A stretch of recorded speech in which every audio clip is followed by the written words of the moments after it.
All right. Let's check this trade. Let's just straight up go for it. Check this trade out, see how it went or how it's going currently.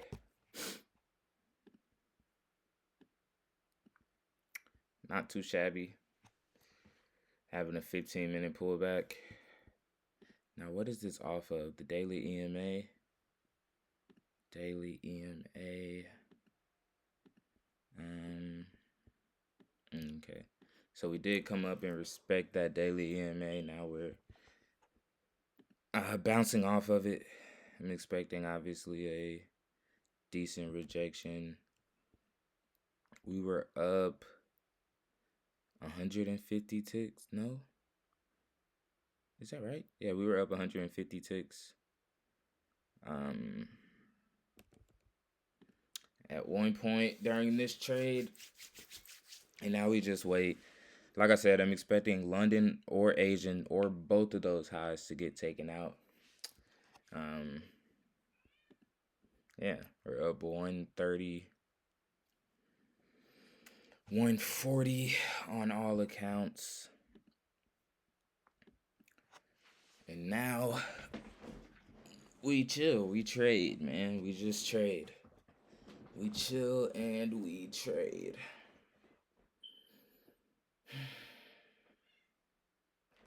Let me see if it's any opportunity for me to reduce my risk some.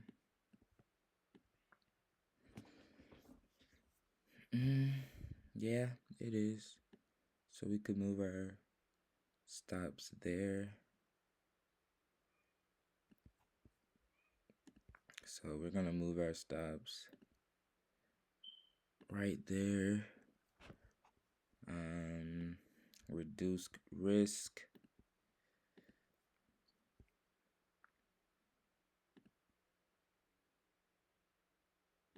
Cancel this. Move our stops here.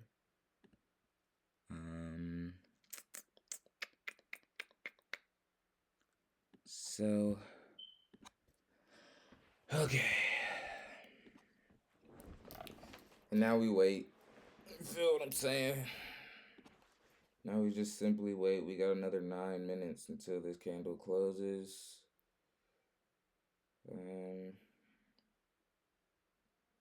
Yeah. Now we're just letting price do what it wants to do.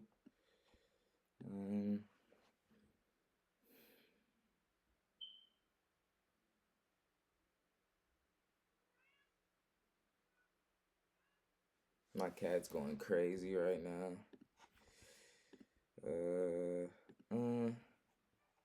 Turn that off for a moment.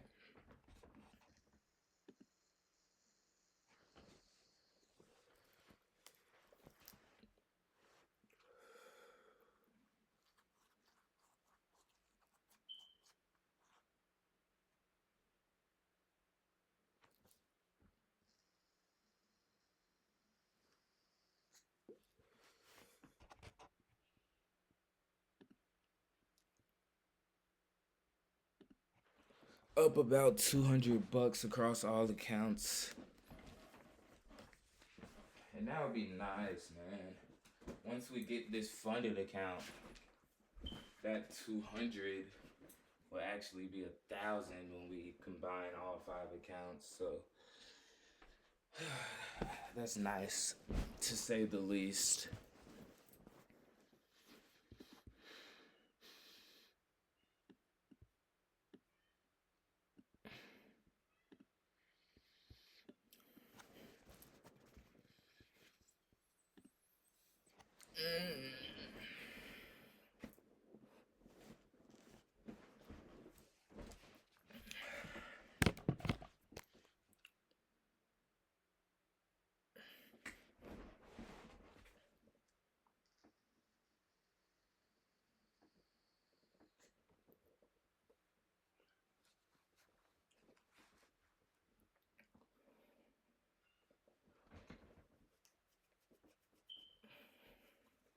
We did have to lower our risk pretty dramatically on this trade just because we had this is a challenge account, so we don't want to get ourselves too far in drawdown. So we cut our risk in half.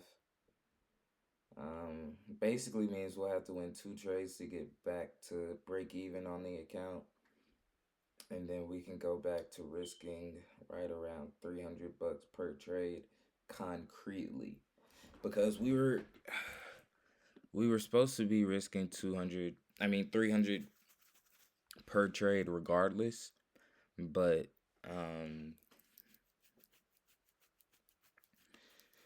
we did not per se end up doing that. So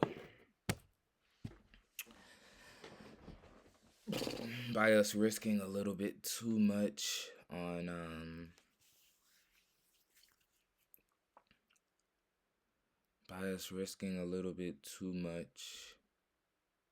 our first trade, that made us risk a little bit less on our second trade, and about the same as our second trade on this third trade. So 0-2 on challenges. On the challenge accounts right now.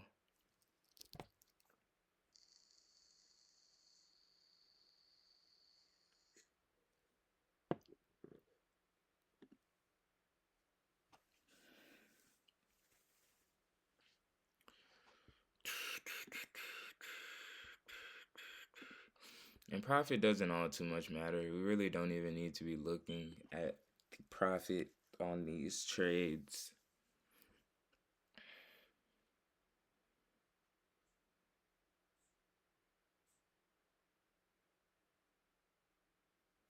My cat just sneezed.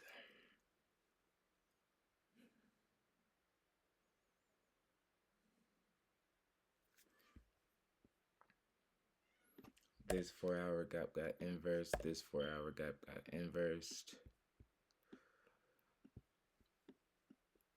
This gap here is what we were looking to get inversed earlier, or not earlier, last night. We expected price to just come down only to about here, but we ended up tanking all the way down here. It would be a nice feat to see price go take out Asia's high, but we'll get out probably as soon as it breaks London's high. Not to try to push anything too heavy, but London high is definitely the pull on liquidity that is nearest to us. Definitely what we're going for right now.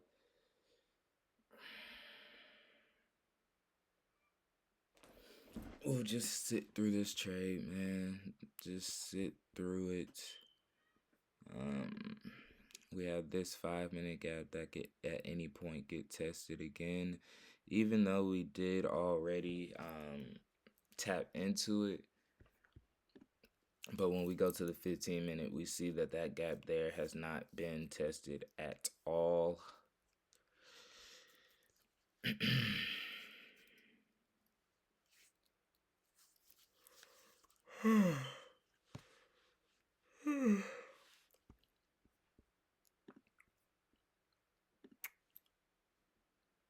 Only a matter of time. Only a matter of time. We just gotta continue to be patient, sit through this trade.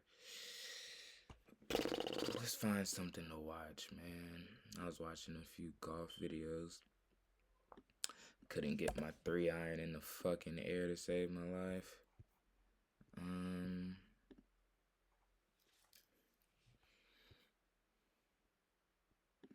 Alright. Yeah. Imagine being able to build an app with your name on it, just by thinking about it.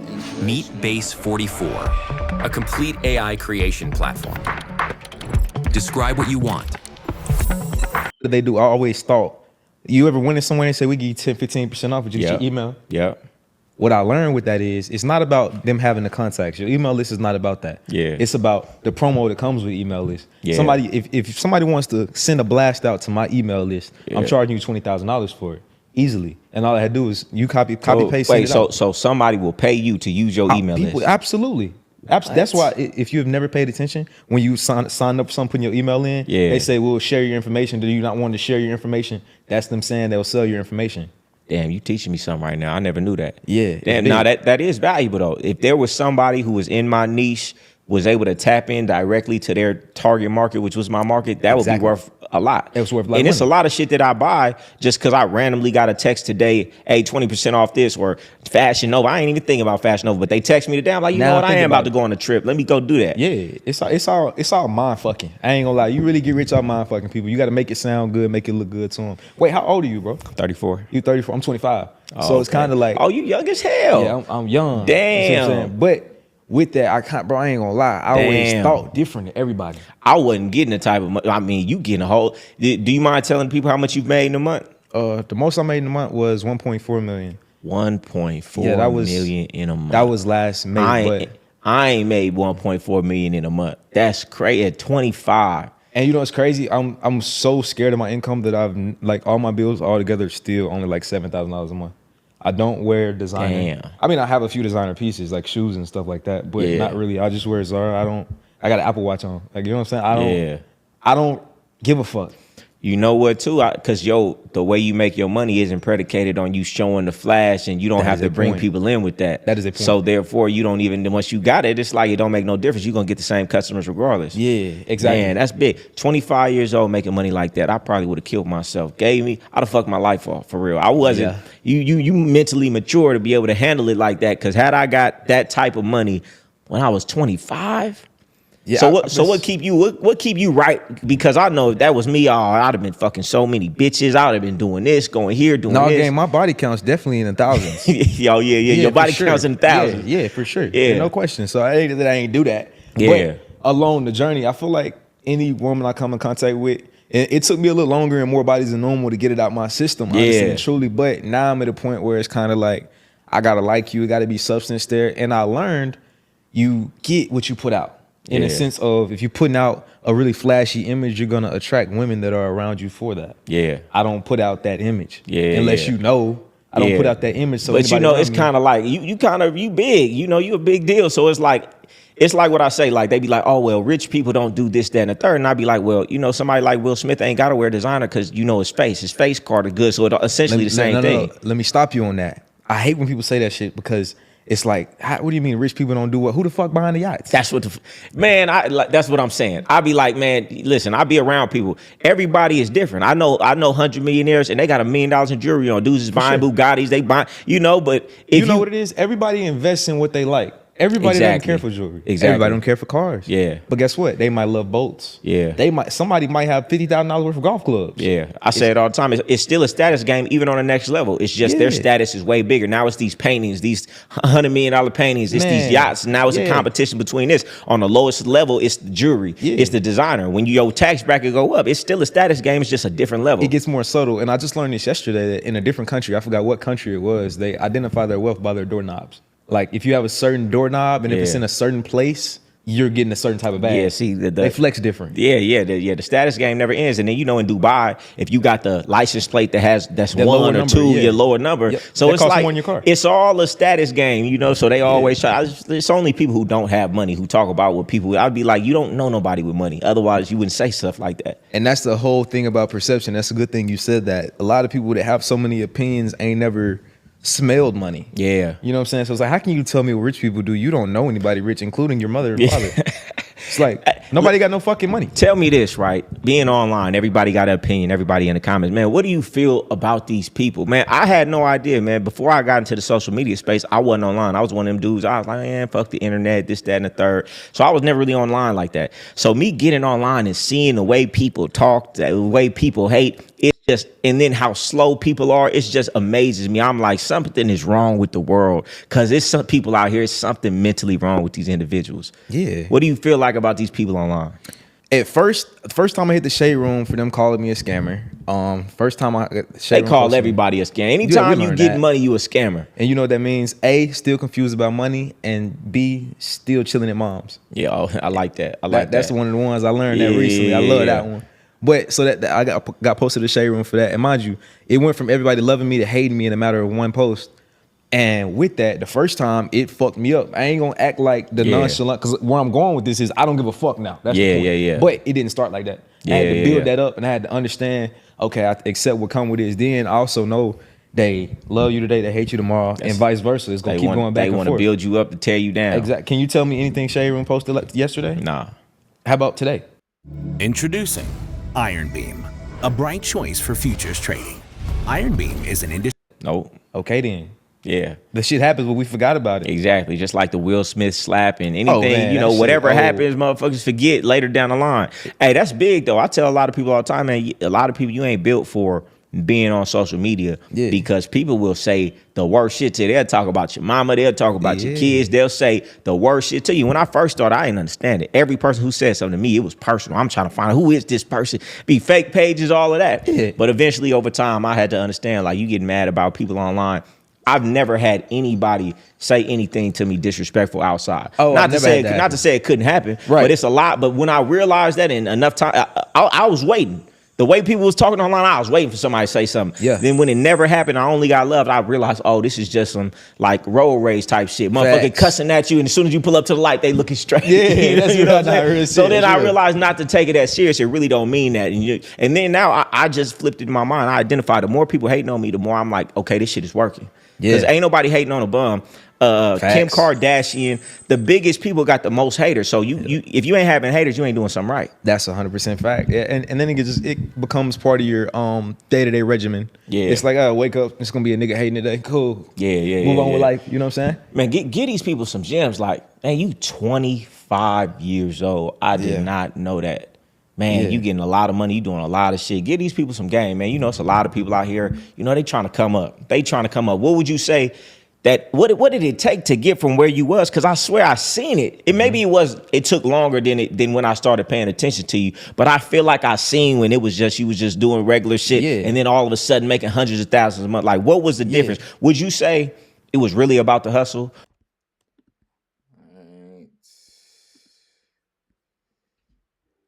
Tapped into that 5-minute imbalance I was speaking on. We didn't come smash this EMA. That's really what I was expecting / wanting to happen. So it is something to think about that still could happen at any time. 15-minute imbalance also just got tapped into.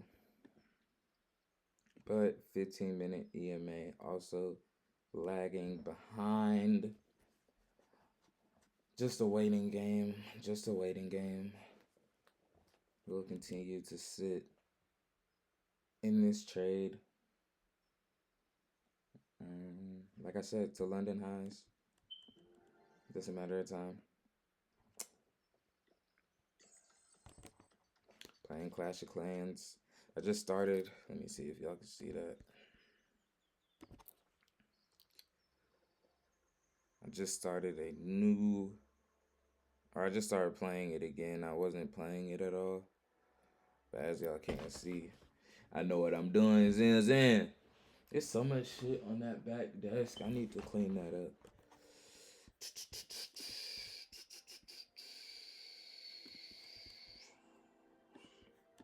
Was it hustle and then some luck? What was it? Luck definitely plays a part. Yeah. That's life. You got to have some luck. Yeah. That is what it is. But mostly, bro, I had a plan. I was strategic. Everything I was doing, I knew I had a why. A lot of people you're going viral. Yeah, you're getting a following. But what's your why? Yeah. You can't just be to be famous. That's not enough. What was your why? I knew what I wanted. I knew what I wanted to make a month. I said, I want to make $1 million in a month. Damn. And it wasn't the reason why. It wasn't no sad story behind. I want to buy this for this person. It was I just want to see what that looks like for myself. You know what I'm saying? It got to a point where I was like, I just want to see it. And one thing about it is, once I saw it, I said, oh, that's it. In a sense of like, oh, fuck that. You know what I'm saying? But it really, as far as when you be like, oh, fuck that, what you mean? It's not what you think it's gonna be. It might feel good, but at the same time, it kind of gets fucked up because now your benchmark is here, and you feel like anything less than here is not enough. Yeah. You know what I'm saying? It's like, okay, yeah, I did 1.4 million in a month. Then if I do 400,000 in a month, I feel like now I'm slacking. You know what I'm saying? But it's a lot of mind shit to come into this. I think everything's mental. I tell people all the time, in order to get anywhere you want to go, it starts with your mind. You have to train your mind. Because I can give you $1 million right now, but if I don't put what needs to go in your mind to manage that and where to put that, it's going to be going in 6 months and you're going to be in a worse situation than you were to begin with. That's 100%. So everything is mental. I'm the type of person, I think I'm so strong in my mind. Yeah. And I understand. How many times have you woke up and you didn't want to get out of bed? Man, shit, almost every day. Every day. But guess what? Do it anyway. Yeah, you do it anyway. And as soon as you get up, it's like, all right, I'm glad I got up. But yeah, you got to get over that mental hurdle every single day. Yeah, you have to learn how to fight your mind. I feel like your mind can either be your biggest enemy or your best friend. Nah, that's a fact. And it's just like going to the gym every day. Your brain is a muscle. So is your arms. Everything's a muscle. If you're taking your muscles to the gym, why not take your brain to the gym? Man, I tell people all the time they work on everything but their mind, right? And I know you big on that because you read every day. I'm big on that, you know, because reading changed my life. I read my first book when I went to jail, literally changed my life. That's why I'm so big on these books. Because I'm like, I wouldn't be who I am right now if I didn't get that wisdom, if I didn't understand these concepts that I read in these books. So I know you could change somebody's life with the right information. Wait, so, all right, how do you feel opposed to somebody reading a book and listening to an audio book? What's the difference? Well, so they say that when you do it, it fires different neurons in your brain when you listen to something versus when you're reading something. I like to do both. I like to read because it makes me focus. If I'm listening to an audio book, 10 minutes might go by and I might not forget it. But if I'm reading a book, I literally have to be focused on the page. Plus, I like to underline things in the book so it becomes my notes. I could crack open that book, any page, I got to underline the best parts. So I feel like people should do both. Man, back in the day, man, I used to be on road trips with my bros, man. I'd go from LA to Arizona to Las Vegas to all of these places. You know what I was doing back then? What? Listening to audiobooks the whole time. Bro, shut up. I'm no bullshit. Listening to audiobooks. I would download torrents for programs and courses and free books back then before Audible. And I would listen to that shit all day. But that's game. You know what that did? That weeded out the women that needed to be around you from the ones that didn't. Yep. Because the ones that's like, I want to listen to some music. You know. Yep. It's like, I really don't need to be around. Yeah, so I tell people all the time, they be like, oh, well, it seems like you got a lot of information. I say, yeah, but it's going to be hard for you to catch up. I've been doing this for 10 years now. Yeah. I was listening to audio books and courses back then. When I go to the gym, I hardly ever listen to music in the gym. If I get on a treadmill, I got to hit a real hard set, I'll listen to some music. But for the most part, audio books, podcasts, something like that. So say somebody else going to the gym, 365 days you listening to music for an hour. 365 days I'm reading, so I'm listening to audiobook for an hour. So I'm 365 hours ahead of you in personal development every year. 2-3 years down the line, you're never gonna catch up to me when it comes to this mental shit. You can't. I ain't never thought about it like that. Yeah. And that's a big thing too. I'm super coachable. Even in my position now, I can learn so much from you because you've experienced things that I haven't. I can learn so much from a lot of people have done more and less than me. Yeah. I never have felt like, you know, I can't learn from somebody. Man, I feel like that's big for anybody who want to do something because I'm humble in front of anybody who's doing something. I'm trying to sit and learn. Yeah. I'm not hardly ever trying to tell anybody something unless they asking me. Yeah. I'll get around somebody. What are you doing? You made it 1.5 this month? I'm trying to, okay, what game? You just said something about the email list. I'm about to go and implement that. Yep. I'm always trying to learn. I feel like, man, if I knew everything, I'd be where I wanted to be. So if I'm not where I want to be, I'm missing some information. Somebody got it, and I'm going to find it. I feel like you got to be real humble when it comes to information. Yeah. A lot of people not, though. They feel like they know something, but they life don't reflect it. And I'd be like, how you know all of this, but your life is not reflecting where you want to be? You know something, too? They say everything comes in pairs. So I feel like when it comes to levels of success, you have to have levels of contentment, too. Because it can become a drug. Too much of anything is a bad thing. Yeah, that's so a fact. One thing that I've also balanced on my way to where I'm at is contentment. In a sense of I don't care what y'all have, I don't care what you have. It's nice, I love it, but I don't want it for me. I don't want it just because you have it. Yeah. You know what I'm saying? Like, and then you've been getting money for a minute now. You know, it's like, we talked about this when we was on the yacht. It was like once you get a car, you get that good feeling for a little bit of time, and it's nothing. Like it's like the fact in which we can say shit like that and just skip over it like that's nothing to talk about. You know what I'm saying? It's like that's not. And another thing too is I'm really in tune. Not my bad to cut you off. Go ahead. But I'm really in tune with reality in the sense of I understand the shit we're doing is not normal. So even though sometimes I feel like I'm not doing enough, you have times you don't feel like you're doing enough. But if I can compare myself to 98% of the population, they looking at me like I wish I fucking could. That's a fact. You know what I'm saying? I always I've seen it where it was somebody that had a Lamborghini and they saw somebody with a private jet like I wish I had a jet, and it was somebody riding a bike that was like I wish I had a car. You seen that post? It's like it's ladders to it. So contentment's big, man. I mean, it's a hard balance because, man, I never feel like I'm doing enough. Yeah, you know, people where I'm from and my family, they be like, oh, you made it. They look at my view, they look at my car, they be like, you made it. I'm like, where I make it? And I feel like I ain't doing shit. You know, those motherfuckers out here with Bugattis making $3-4 million a month. Yeah, you know, dudes I know in Dubai, $100 million deals. So you know, it's right. It's like you gotta kind of gotta balance it. But I feel like that's the reason we probably at the level we at because we don't feel like it's enough. If you feel like it's enough, so it's a hard balance to. At one point, be content, but it's like if you're content, how do you have the drive to keep going? If you feel like you already where you're supposed to be. So I feel like it's a delicate balance. It is a delicate balance, but it has to be there. Yeah. And you just got to figure out the point. It's like me in a sense of contentment. It's like, yeah, I want more, but I'm okay where I'm at. Yeah, you know what I'm yeah. saying? It's like I'm happy for me. And a lot of times, what I did catch myself doing the first 2 years, I really started getting money. I say is I was chasing my tail. Yeah. It was never enough. You know what I'm saying? I was like, bro, yeah, I just made $100,000 in a month.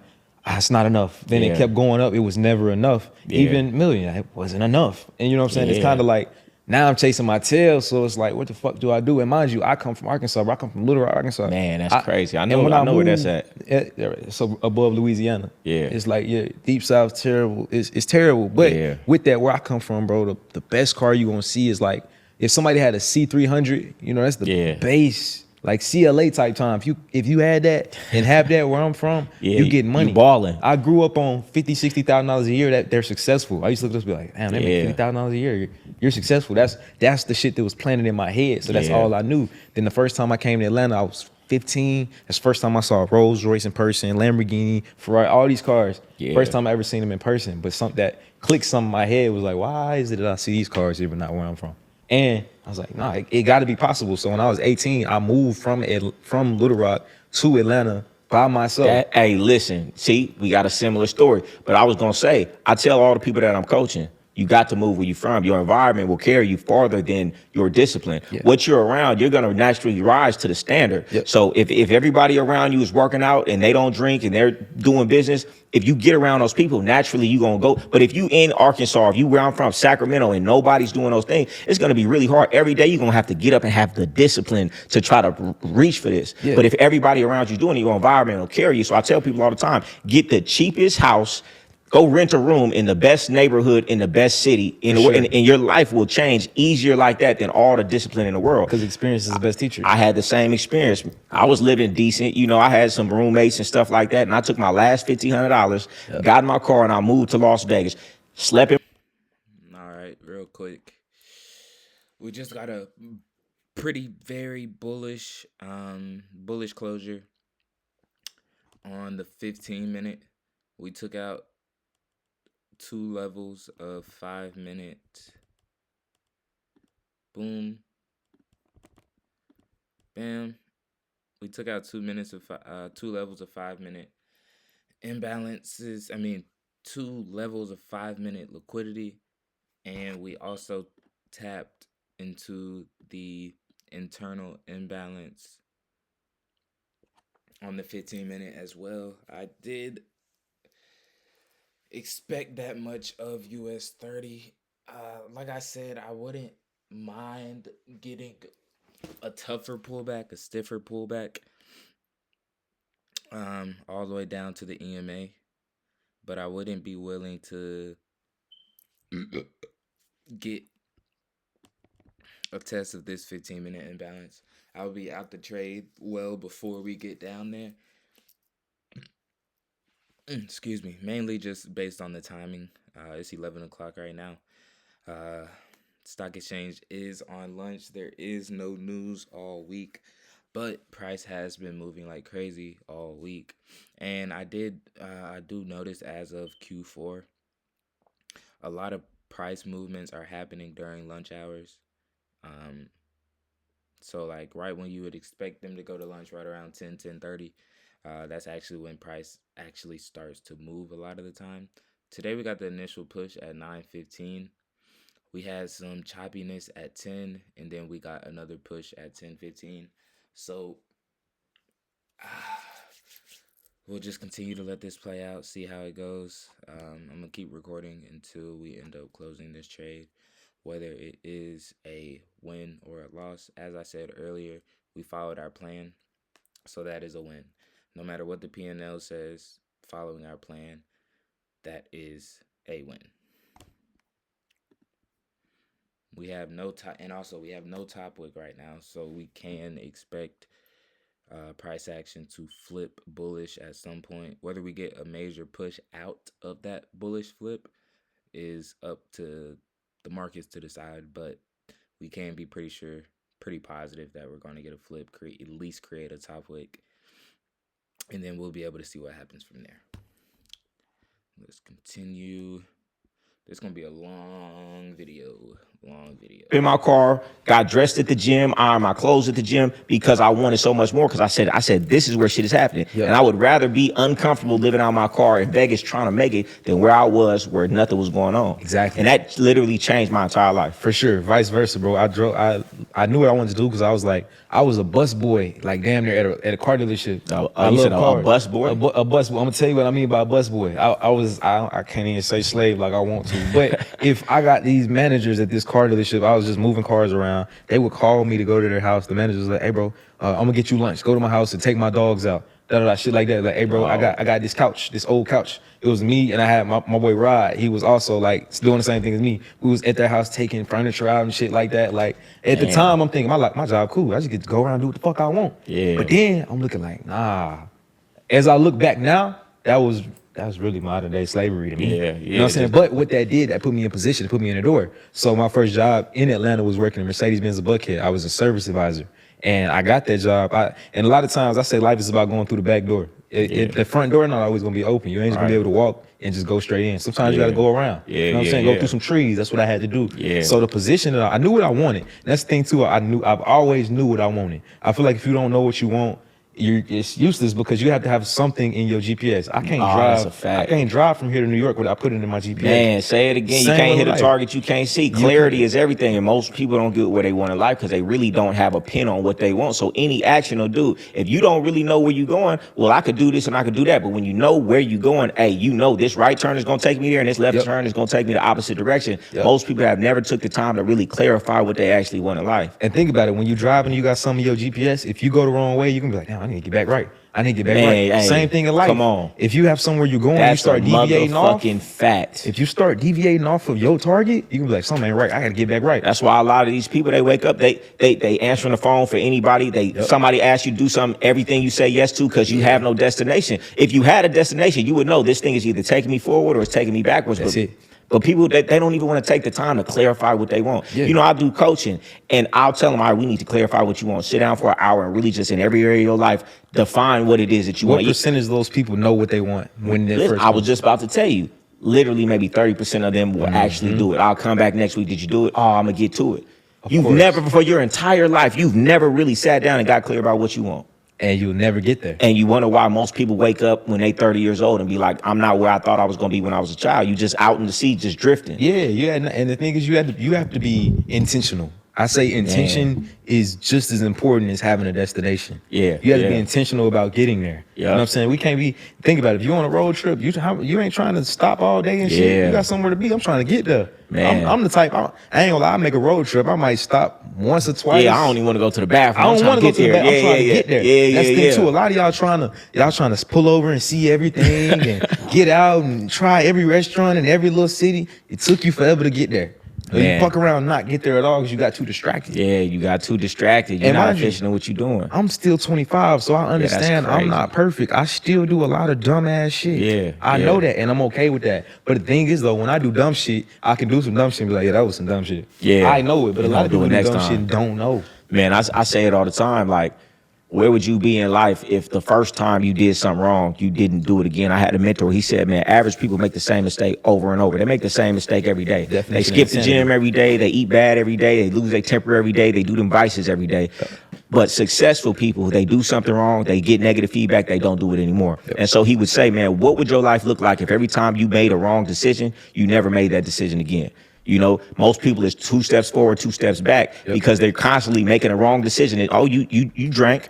You got hungover, you didn't go to the gym, you didn't do this, it fucks your life off. What if you decided, hey, that's not good, I'm never gonna do it again? But most people are gonna do that the rest of their life or for a long period of time if something really bad happens. So it's all about, like you said, a successful person gonna say, that was some dumb shit, I'm not doing that no more. Most people, they not like that. That was some dumb shit, you gonna do it again next week. And the thing that I had to really work on, which I'm still working on, is being in tune with my emotions. Because people don't understand how much comes with being successful. Think about it. When I didn't have money, all my friends was genuine. Because I mean, what are you gonna use me for? Right, speak on that. There's nothing that you could use me for. I didn't have no money. I ain't have nothing to give you at all except for quality time. Same with the women. Of course, had nothing to give them, but had nothing to give. But you still was fucking with me. So it was genuine. Now when you get money, you're gonna go through these things where I'm at a point now where I'm like, okay, everybody comes around me. I'm like, what are you here for? What do you want? Then it's like, maybe you can play a role good enough to make it seem like you genuine, but really you're not. Then I'm thinking like it get deep, and now I'm just getting a point where it's like I just don't trust you for no reason. You gave me no reason not to trust you, but I'm so deep in my thoughts that I've thought myself into not trusting you. Yeah, look, even when they come and they leading with giving something, it's like That'd be a red flag to me. You're giving something because to receive something. You know, I read a book. It's called Influence, right? And it's just talk about like psychological tricks. It says people are reciprocal. So like the reason they give you samples at in the mall for food is because they say deep down inside subconsciously when somebody gives you something you want to reciprocate. So people will do that. They'll come to you and they'll give you something, but all the while they only gave it to you because they're gonna ask you for a favor later. So that's why it's like I don't want it. Of course, I don't want it. Don't do it for me. Don't do it I'm for good me. because then you're gonna expect me when it's time to do a favor back to you. I ain't gonna lie, that's kind of how I like my relationships to be now. Yeah. In a sense where it's kind of like, let's just remove money altogether and see what we got. Man, listen, I say this shit all the time when it comes to women, and they be mad. Of They course. be mad. It's so how do you know if a woman is really fucking with you or fucking with the lifestyle or fucking with you for your money? I'll be right back.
chop up with a in their throat.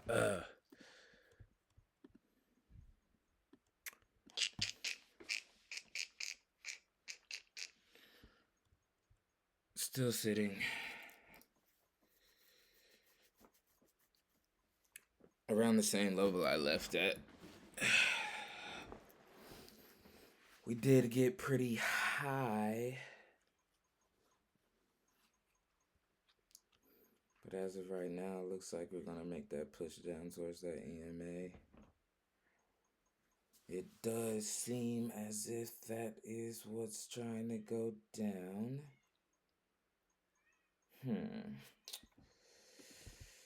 Money. I say, you can't do nothing for her. And they're like, oh, so you're not going to do nothing for your woman? I said, no. Why? If she likes me, I have women that like me.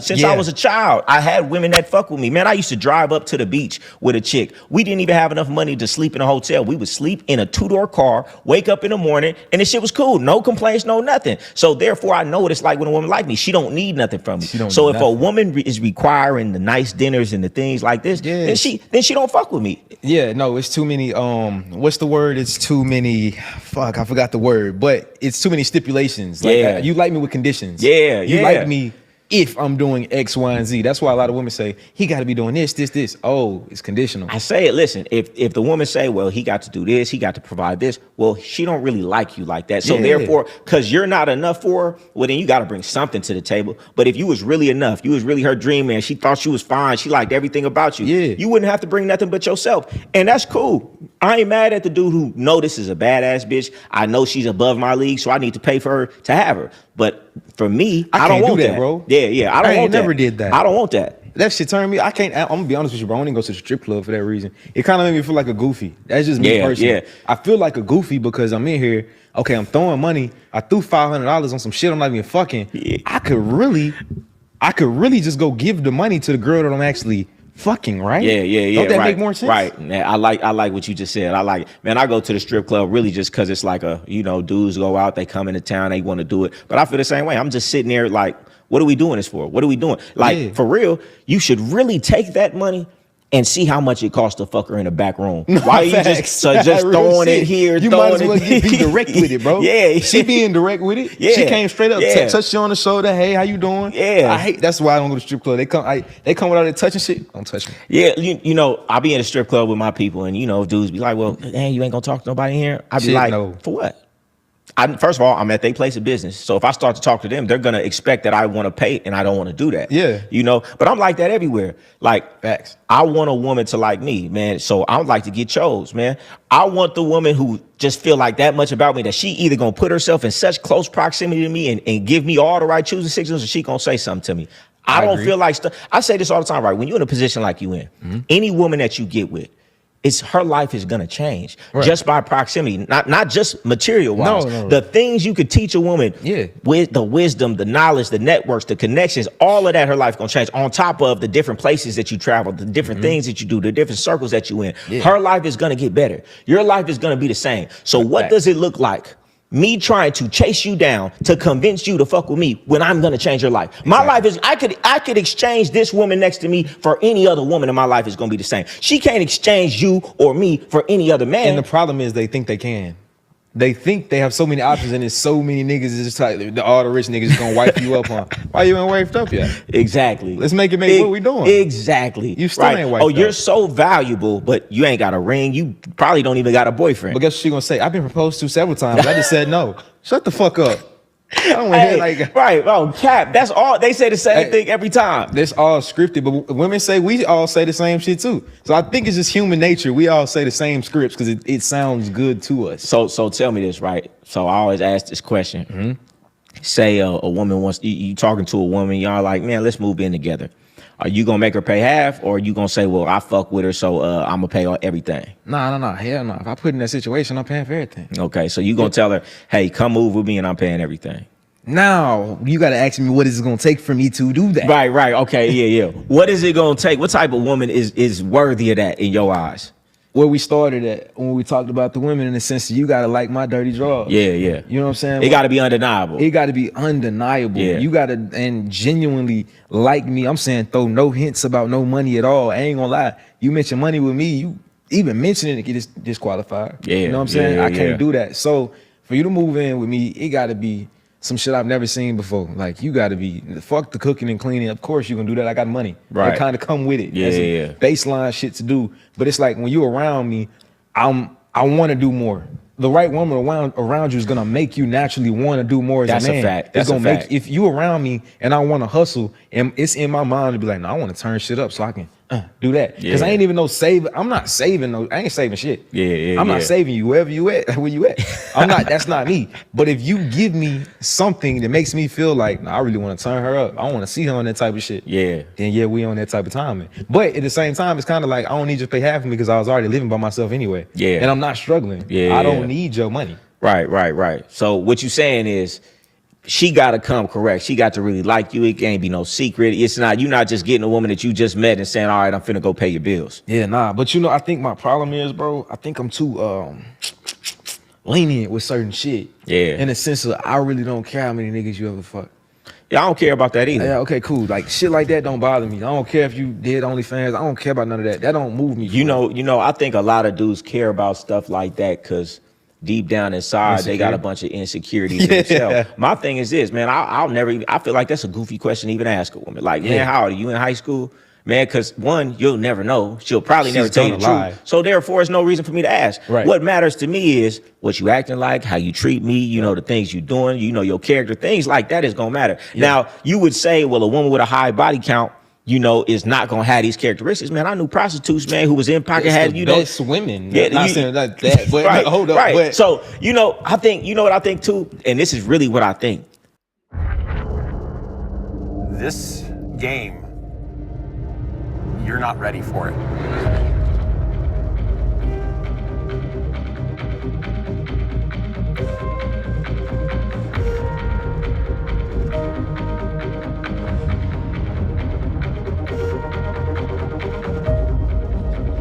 You're in the middle of this beautiful sci-fi environment.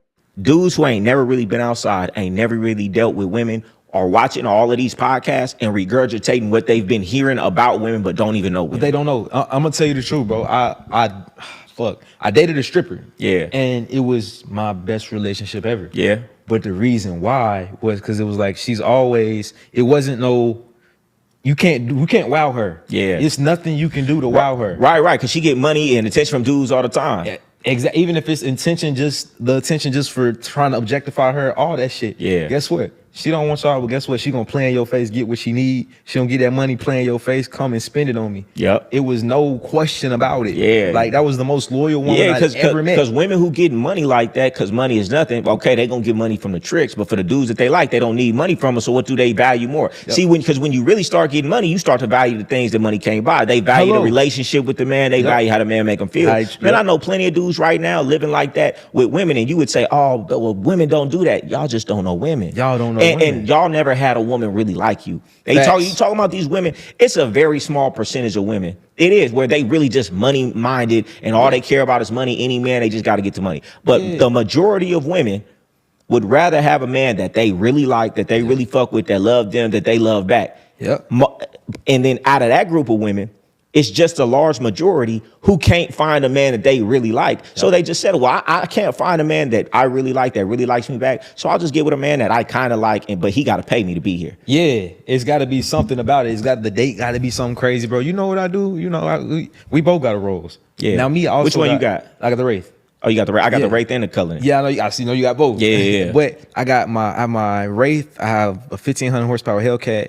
I got a BMW M5 and I got a Lexus. So like I drive anytime I'm meeting a female. Like, and mind you, I ain't no date nigga. Like I don't do dates. Yeah. I ain't like when I said date, like setting reservations and shit. I ain't set reservations for a motherfucking thing, and I don't know how long. I've never gotten ready for first impressions, nigga. Fuck all that. Yeah. First time you meet me for real, I'll probably be coming from the gym. Yeah. Straight like whatever I got going on. We going.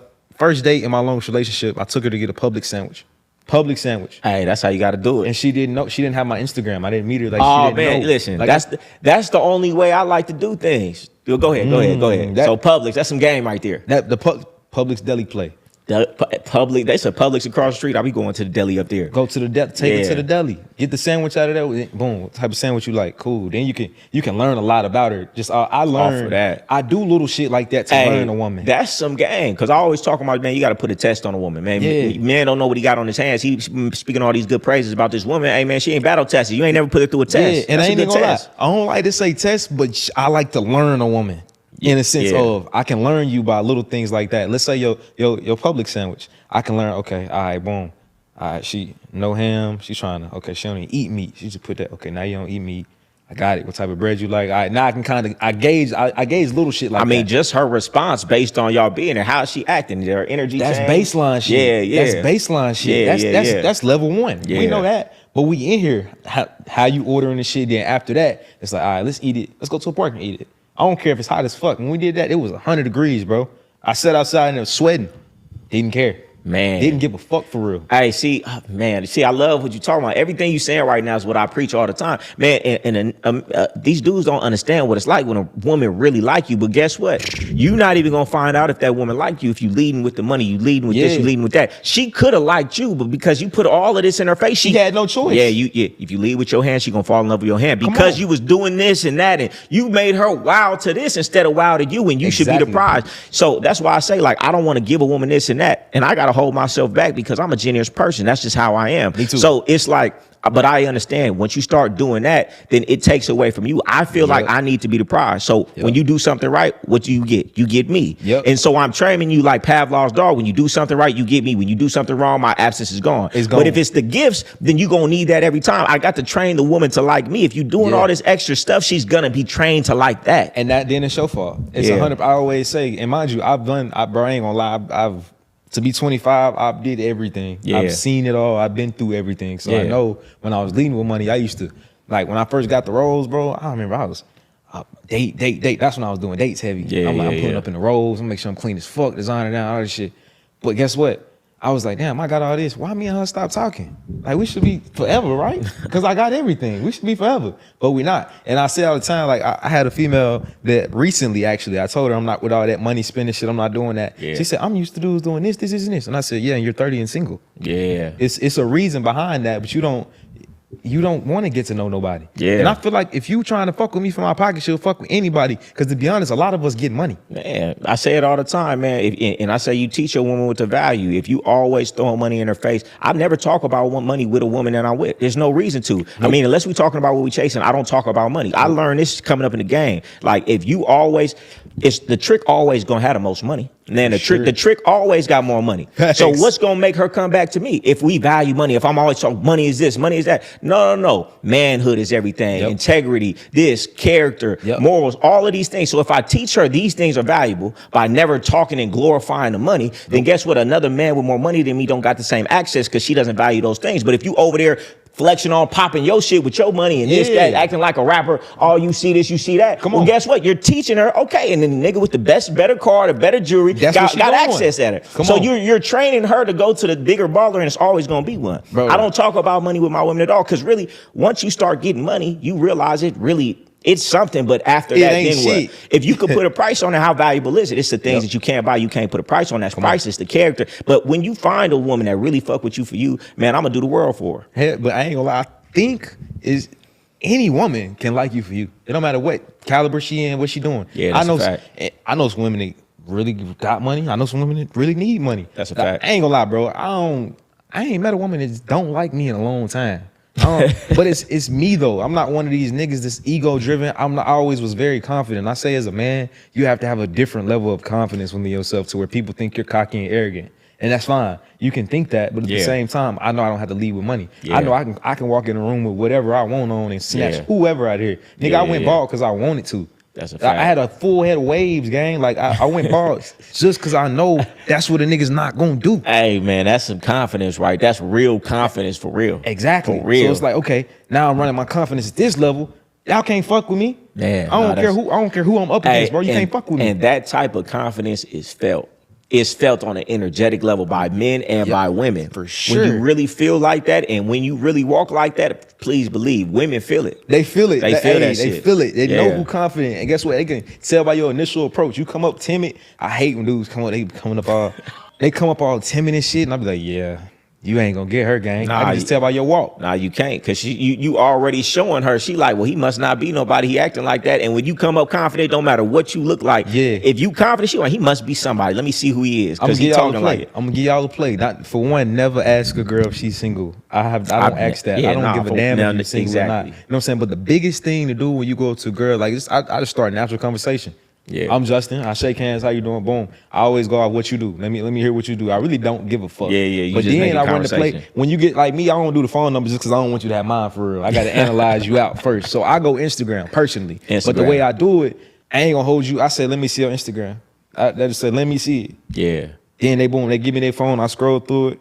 Then boom, at the end, just type your shit in and follow it. Get the phone back. I walk off. Yeah, it's simple. That's how you doing it. It's very simple. Yeah. I don't want to do no long, drawn out conversation. I don't want to talk because you got to leave a mystery. A lot of niggas have no mystery. You putting everything. First time you meet her, you sitting down telling her your life story and everything you've been through. Now you ain't. She never fucking with you again. Man, I tell people all the time, man, you got to be like the Wizard of Oz. You got to keep your curtain up, man. Come on. You know, if you exposing everything, man, she got to want to see what's next, man. I was told, man, when I was coming up, man, you got to give a piece from this puzzle and a piece from that puzzle. Yeah. So no matter what, she can't never figure that shit out. Because soon as she figured out what you do with a puzzle when you're done with it, you put the pieces back in the box, you done with it. You know what I'm saying? So you can't never let a woman fully figure you out. But it ain't that you being secretive. It's at the same time, I'm always growing. I'm always evolving, man. It'll take a bitch 10 lifetimes to figure me all the way out. I'm really that deep. A lot of these dudes out here, you're really simple. You're surface level as fuck. Yeah. I'm not. You know, it take 1,000 lifetimes for a broad to figure me out. And that's why. So I'm always gonna give her something new. Just when she thought I was this, I show her this other side. You know what I'm saying? Question.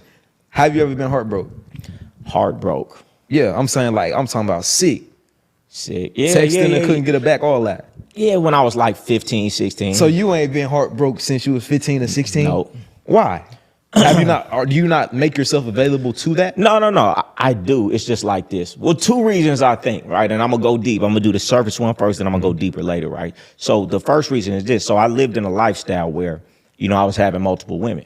Okay. And so, how do I put this? So the women were producing income as well.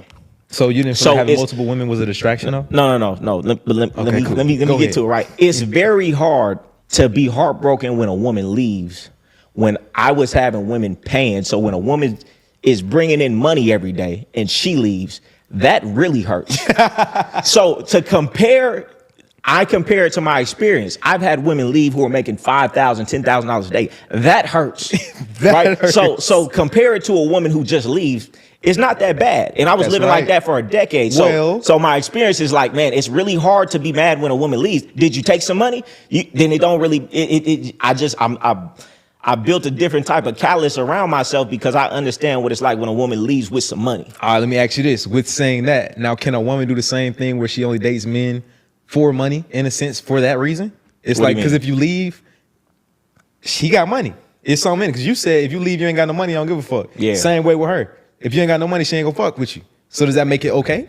Does what make it okay? For a woman to deal with a dude just strictly if he got money. Yeah. For that reason. It's a callus. Like I said, maybe she built the callus around it. It's like, shit. I ain't knocking a woman if that's what she want to do. I ain't even knocking a woman. But let me get to my second reason, right? If you have ever lost a parent in your life, right? The type of pain that is life changing. So my father died when I was younger. So compared to that, when a woman leaves me, it's like, compared to that type of thing, everything is always compared to something else that you've had happen in your life. So compared to that, it's nothing. You could leave. I'd have had my father die. Ain't nothing gonna be more painful than that. So everything is a comparison to that. And then also, like in the game, right? Like you have women leave on a regular basis, man. It hurt the first 50 times, but after the 50th time, man, you expect they come leaving. You expect her to leave. So I've just built up a callus where it's like, man, she gonna leave. Plus, I'm realistic. Yeah. Statistically speaking, man, that woman that you with, you're not gonna be within 2 years. Even if you get married, 50% of marriages fail. So if you're just being realistic, the woman that I'm with, no matter how great the times is, no matter how much I love her, this is probably going to end. So let me just enjoy the day. Well, all right. And what you're saying, I hear it, but it sounds like it's some trauma-rooted things too. And that's okay because I feel like I have them too. Yeah. No, it's for sure, but it's still based in truth. It is. How many women have you been in a relationship with in your lifetime? 3. Oh, that's it. Yeah. I don't do the relationships for real. Okay, but still, each one of those ended. Yeah. And I bet you told each one of them girls you loved them. Yeah. And each one of them told them that they loved you. Yeah. And it still ended. Yeah. So what makes you think that the next situation ain't gonna end the same way? It's going to if you put that in the universe. For sure. Because you came into the relationship thinking it was gonna end. I hear what what you no, I hear what you're saying, and that's true. Whatever you think is gonna happen, but I don't think about it in a pessimistic way. I think about it like this. People aren't meant to be possessed.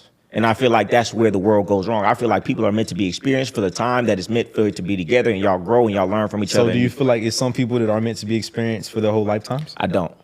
I feel like most of the time it's forced. Maybe a very small percentage, but statistically speaking, nobody grows at the same pace. Right. So therefore, if you're not it's 8 billion people on the planet. Okay. So it's very possible to meet somebody. I'm not saying it's possible. It's very rare. Possible. It's rare, but it is possible. I feel like for the average individuals, you picked your partner based on convenience. You didn't scour the world for the best person for you, the most compatible. It was in proximity. The person you went to school with, the person up the street, the person in your building, the person you met. So therefore, because you weren't even really that intentional about who you were with, you didn't even find out if your morals aligned, this aligned, that aligned. The way people pick partners is not even in a substantial way. So therefore, 9 times out of 10, it's not gonna last because it's not even built on anything of real substance. No, bro. No, your logic's fucked. I'm sorry. No, it's possible. It's No. It's definitely possible. No. This is my analogy to that is if I tell myself I can't make $100,000, I never fucking will, and that's a fact. But let me tell you this: I don't even feel like that's healthy to go into a relationship to say.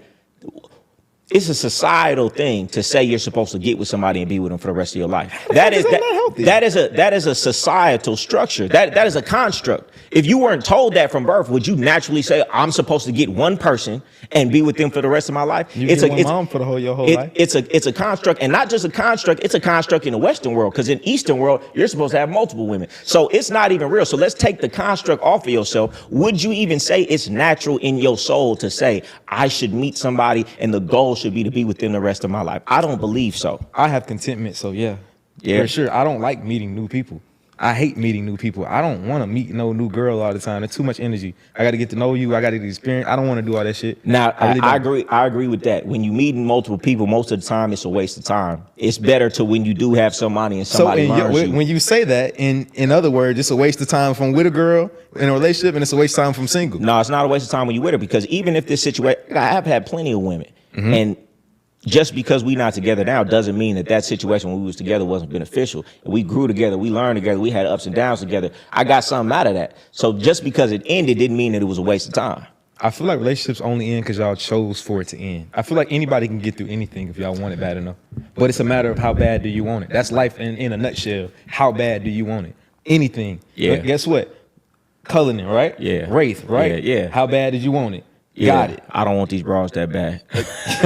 There's such thing as a broad, and there's a difference between a broad and a woman. Is it? Absolutely. What's the difference? So you're saying you never want to be married? No. I would never sign on a piece of paper with the government and a woman. I would never do No, that. I can see the piece of paper in government. I do respect Oh, yeah. that. Would I have a respect ceremony that. with a woman? Yeah, I would. So if you have a ceremony with a woman, why are you having a ceremony if you already planned for it to end? Because she wants it, not because I want it, because she wants to do the process of it, and because it wouldn't be for me, it would be for her. So why would you not? It's trauma. It sounds like trauma rooted, bro. I'm not gonna hold you. It sounds very trauma rooted. Okay, so you would get married on the paper and stuff? Not necessarily. So you wouldn't do it on just paper? because I got money and the shit can come with the money behind it. So you looking for, so the woman that you get with, you looking for a woman to be with for the rest of your life? I date with intention because I feel like any millionaire, I know anybody around me that's super successful, all are married. And what does that do? It creates sense of solitude. And when I say that, it's like, I know I can call this person, whatever. I can't just call these brides on my phone if I'm in a jam. And it ain't about needing no money. It's in the sense of like just trusting you with the information. I can't trust everybody with my business. Yeah. So that's why I want to meet a lot of people, because I'm not finna open up to you. You don't need to know what the fuck what I'm going through in my mind. So it's like, if I have one person that really knows me, at least if I have nothing else, and I don't got kids. So it's like, I need somebody around me that's like, no, I can comfortably talk to you. I can come. It's bigger than the love and the fucking the same person all the time. Because of course if I'm with you forever, the same pussy gonna get old. I can't hold you. Yeah. But guess what? You gotta learn how to recreate that spark. Anything. So yeah, I definitely can. Because I've like I said, I've hit 1,000 women. So I know. So okay. The statistics of marriage, 50% fail. You feel like yours is gonna stand the test of time. But let me tell you this, right?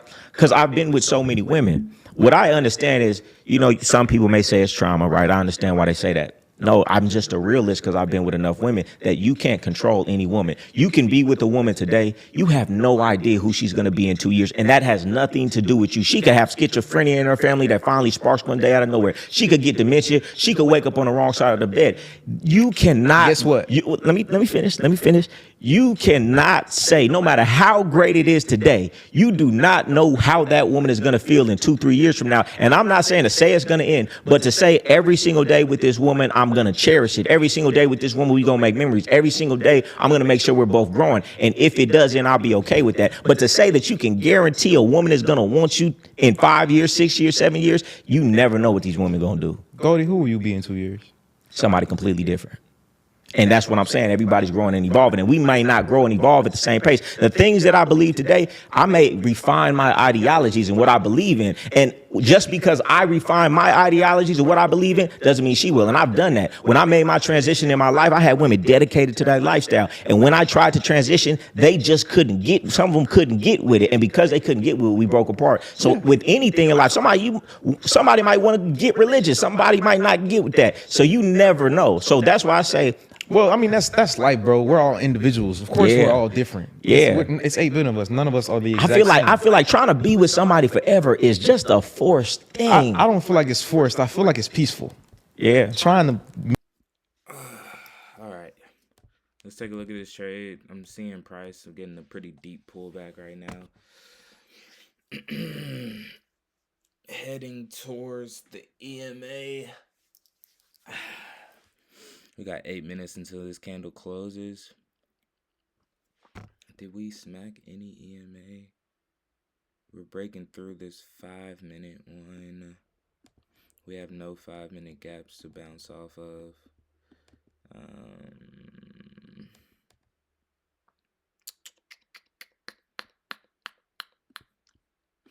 We do have this that we could fill.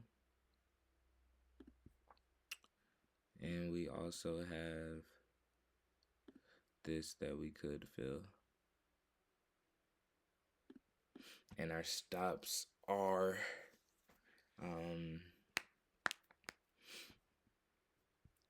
much smaller than what we started with.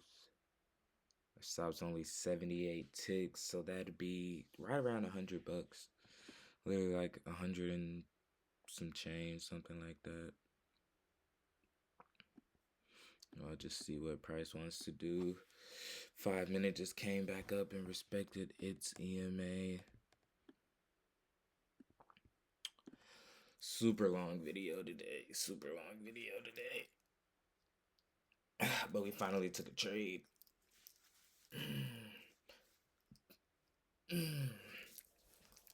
Yep. Oh, this shit don't look. Yep. Okay. Back to the video. 5 minute flipping bullish. Come on, just give me that push on. We got 7 minutes till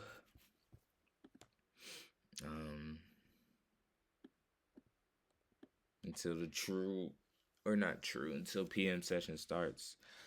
Hopefully that will be the timing in which we actually get the push. We got 5 minutes till the hourly candle closes. Hopefully we get something similar to this. Obviously, I wouldn't want that deep of a pullback because that would entail us coming down to about right around 47,220. Honestly, just depending on how we close, we're gonna check the charts again at the top of the hour, and we might be able to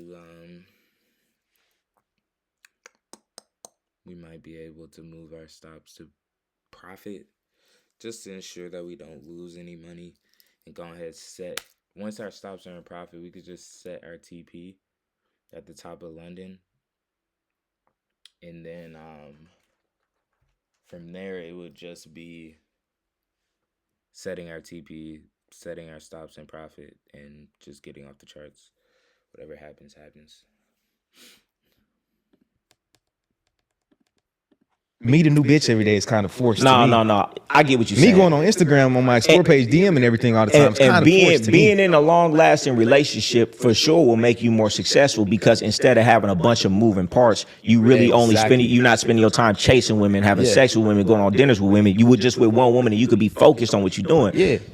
Too many moving parts is always a bad thing. I in my life, I can't do too many moving parts. And certain people, guess what? That's why I'm my individual, and you may be you are your individual, and everybody else is too. Yeah. So with that, if somebody can handle the moving parts all the time, me personally, I can't. I like to be able to know. All right, I got this person here.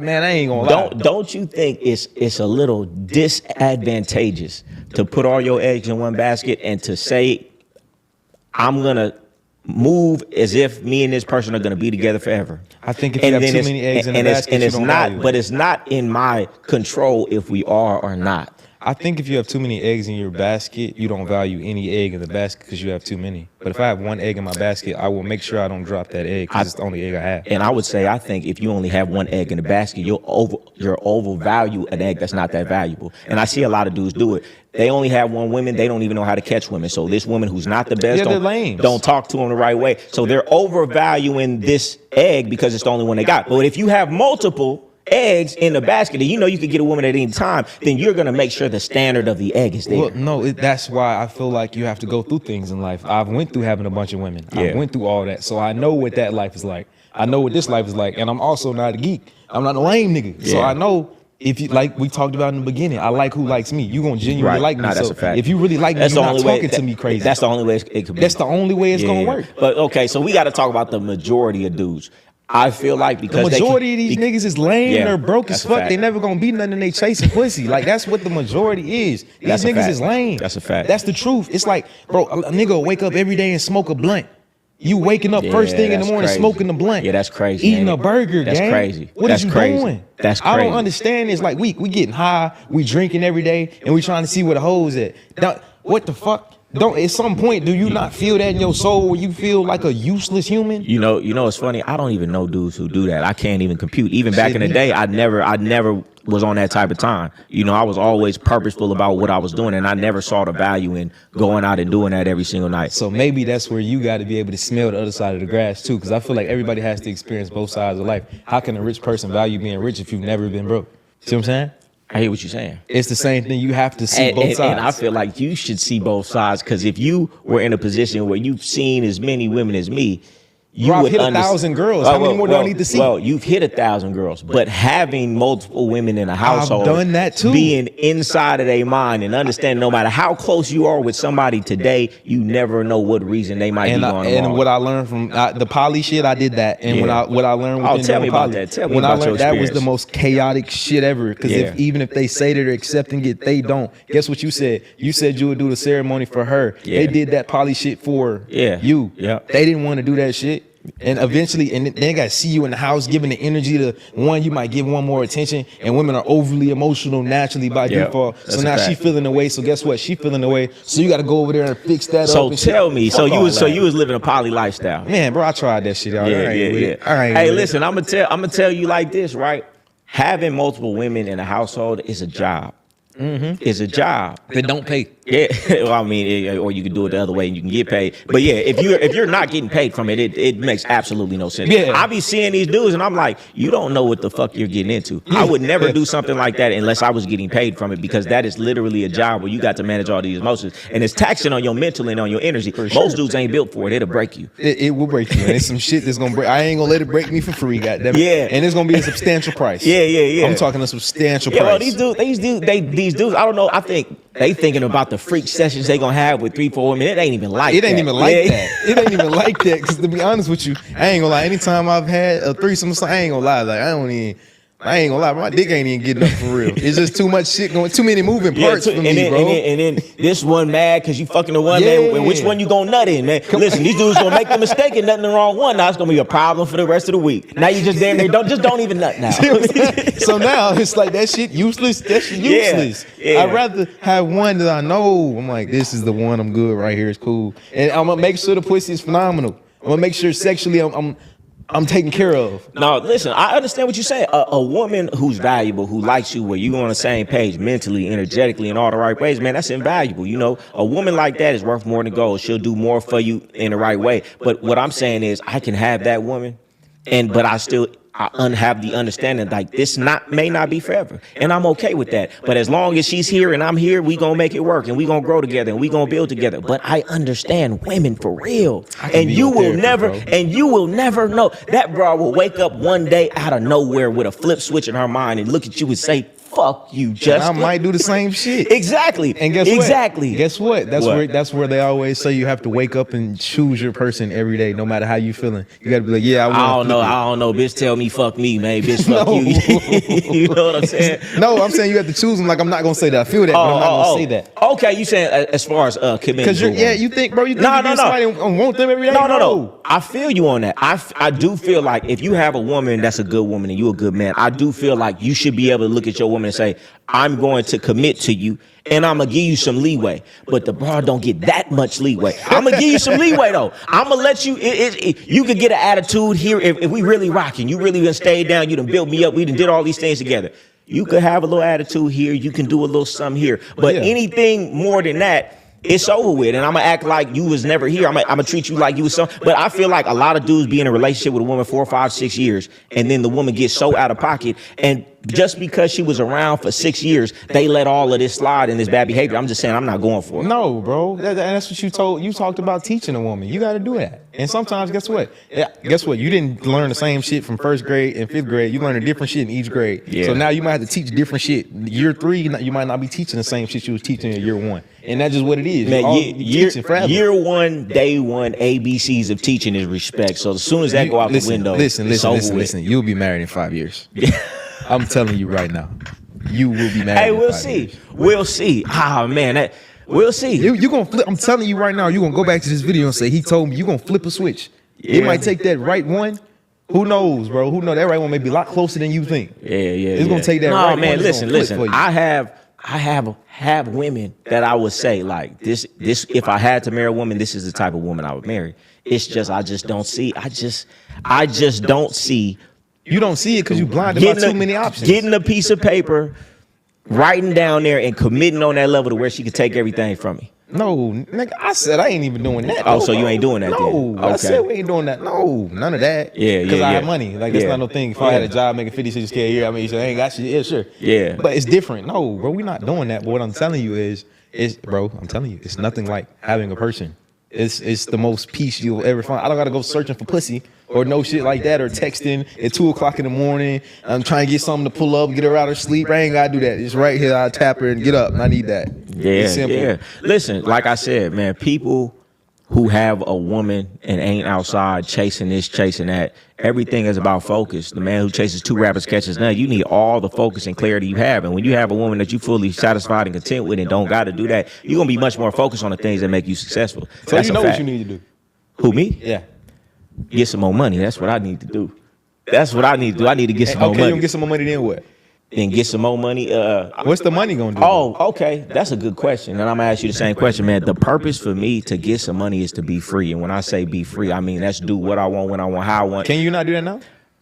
No. Because listen, it's like this, right? It's a lot of things I'm curious about. You know, it's a lot of things that I want to learn about, a lot of books that I want to read that have nothing to do with what I'm doing. But to sit down and research this topic and read these books, I need to spend that time researching this new funnel. I need to spend that time talking to my VAs. I need to spend that time reading this new business book. So therefore, in that sense, I don't feel like I'm free enough to have the time and energy to do the things that don't make me money, but just I'm curious about. You get what I'm saying? So I want money to be in a position where I could get to a point where I could do what I want, not what I have to do to make some money, and give that same freedom to the people that I love. Yeah, that makes sense. So whenever you gotta just build out your dream life. Yeah. So I say all the time, you have to build out your dream life and know exactly how much it costs. Yeah. And be content when you get there. What is your number? Do you have a number? I'm past that. You're past that. I ain't gonna lie, bro. I could live, like I said, my bill is $7,000 a month. What's that? Roughly 140,000 a year, give or take. Right? Yeah. So it's like, I can make 250K a year and live And my you lifestyle. and you do $1 million a month. Yeah, for That sure. shit is crazy. So it's kind of like At 25 years old. it's like, bro, I don't give a fuck about money. I'm just a nerd, bro. Like I graduated with 4.3 in high school, like full ride to college. Like I'm just very smart. Yeah. But I never gave a fuck about money. I think my biggest reason on how I feel is I don't give a fuck about money. Yeah. So me not caring about money makes money want me. I believe that. I feel like what you chase runs from you. And that's never how I chased feel like it out. what it is with me with women. Like I don't be tripping off women, and that's why women always choose me. And this dude's out here going out chasing women all the time, and they seem like they still ain't, hardly yeah. get them. Facts. When I don't be tripping off women, women just come to me. I feel like that's about money too, right? You got to just vibrate that. You don't need nothing, and you abundance, and the abundance gonna come. Shit, I need to take some tips from you, man, because $1 million plus a month, I ain't there yet. got you, brother, for sure. I ain't there yet. So tell me this, right? I got a question for you. Yeah. I saw the video of you approaching a young lady in all pink outfit in a Benz, I think. Oh, yeah. Tell me That was about that. recent. Tell me about that. The truth? Yeah, tell me the truth. Shit, she paid for the video. Oh, okay. You want to say that on Yeah, film? I'm very transparent. Oh, okay. Because guess what? It don't matter if I tell everybody that every video I Right, ever drop is scripted. Guess what's gonna happen? You still entertained. You gonna watch it. Reality TV has a script. Man, now tell them about that though, because your page be popping, right? Yeah. How did you? I remember when you first started doing that shit. It was crazy. Man, I was doing it free, of course. You was doing that shit free. Yeah. How long did it take to really bubble and for you? And it was more fun when I did it free. Ain't that about a bitch? Yeah, it was fun. Weird. It was more fun when you did it for free. It's weird how it goes. Yeah, nah, that's real. But then, like, I was interviewing homeless people. Then I was like, all right, that's enough homeless people on my page. Let's switch it up, get the rich people. So I was doing it for free all the time. And then one of my friends, Boniface Agutty, I don't know if you know Boniface. Yeah, I know. I did a video with him out in Dubai. That's the first person he called me when they say, yo, bro, where you at, bro? I want one of them videos. Come interview me. I got 10,000 for you right now. Damn. First time they got offered to pay. I was like, ah, shit. Yeah, for sure. Yeah, I'm on the way, bro. Let's do it. Did it, paid it. From that point on, I said, that's the starting point. And now it's 15,000 for a video, and I was like 4 a week. So it's kind of like, damn, you charging 15 grand for a video? Yeah, because I got money. So it kind of be like, if you're gonna do it, shit, at least make me tingle. That's real, man. So to get to a place where you are right now, where it's like you don't really need money and you just really do what you want to do. Like, what is your purpose right now? Honestly, I'm trying to figure that out. Man, that's a beautiful place to be. I'm trying to figure that out. That's a beautiful place to be. I'm trying to figure that shit out. Yeah, I know, and I'm very realistic. I don't come on, like, I hate a lot of people get on podcasts and just act like they got it all figured out, bro. Yeah. I'm 25. I don't know. I don't fucking know. I never expected to make this type of money. I don't value money because I have so much. Listen, but I feel you. Like, people see me and, they don't really know me. So they see they see the flash, they see the this. It's because I understand it's a tool. In the game, we used to call it, this is tools. This is what gets everything. This shit is nothing. This shit is material. But I understand psychology. I understand the world sleep sheet, what they like. It's easy manipulation. If I get the rolls, if I wrap it gold, if I wear these things, I'm going to be able to be perceived in a way that's going to get the desired result. I don't really care about it. If I didn't need to have it, I wouldn't have it. I would rather just be traveling the world, exploring different things, going different places on a regular basis. I do this for the people because the people want it. You know what I'm saying? I really understand. I mean, I've been getting a little bit of money for a while now, and I really understand. Like, it don't matter. I was having high rises, Rolls Royces, Range Rovers, this gated community, 5 different condos, and I was in hell with a bunch of women when I was living in Vegas. So I realized the money don't mean nothing if your internals ain't right. So once you understand, you can't buy the internals. Nope. So I understand what you're talking about when you get to a certain. But I mean, money's important. But I understand that what you're talking about. I ain't gonna lie, bro. Even at this point now, I face like. I ain't even gonna lie, I won't say a depression. I ain't gonna say that I have my days. Listen. I go through that. It's actually. Bro, you're done already? Yeah, bro. How? I hired Motion to hire AI employees. AI employees? Yeah, dude. I have a project manager, executive assistant, and a marketing specialist. And they work for you? They do all the work that I don't want to do, so I can focus on the business and take care of things that are actually important. That's actually insane. Yeah, it's pretty crazy. With Motion, you can go from being a one-man team to having a full fleet of employees. It's easy to wait till you're burning out to want to hire employees, but your focus should be getting employees to avoid the burnout. As someone who prioritizes posting and marketing on social media, hiring a marketing specialist was a game changer. Marketing ideas, taken care of. Ad analytics, done. And strategic post scheduling, completed.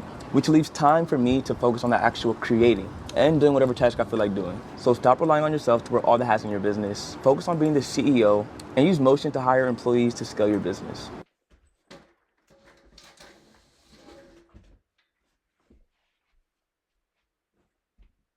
Almost worse sometimes when you get the money. I was about to say it's because you've been worse. searching your whole life to finally get something And that then you get it. that you thought was finally gonna make you feel a certain way. Yeah. And then you get it, you don't feel like that, and it's like, man, did I choose the wrong path in life? I put all this time and energy to get to this place, to get this money, and the money don't make me feel no different. You're chasing a fulfillment, and the thing is, though, I don't know what's gonna fulfill me more because you got to think the more weed you smoke, the more weed it's gonna take to get you high. Man, I'm trying to tell And you. it's just like at you this saying point, some what shit. is it gonna take It's like to what? get me that high? Whoa, you get okay. I got the Benz now. I got the Wraith now. I got the Cullinan. Know what? I get the Bugatti. Then what? Then what? Yeah. And eventually, I'm sorry, you get the most expensive car at some point. Yeah, but I'll tell you what too. I feel like that's another reason why I had the thoughts that I had. When you have a bunch of badass bitches or you have a bunch of women for a long period of time, like you said, you done hit 1,000 women. Yeah. Then you start to value sex less, and then Yeah. the things you can't touch more, like how a person acts, what she's like, does she like me, the times and the feelings that we have together. But a lot of these dudes, I don't feel like they've experienced that, They haven't. so they still chasing the bad bitch all the time. Yeah. When they got to get it out their system, You and know start what's valuing crazy? something different.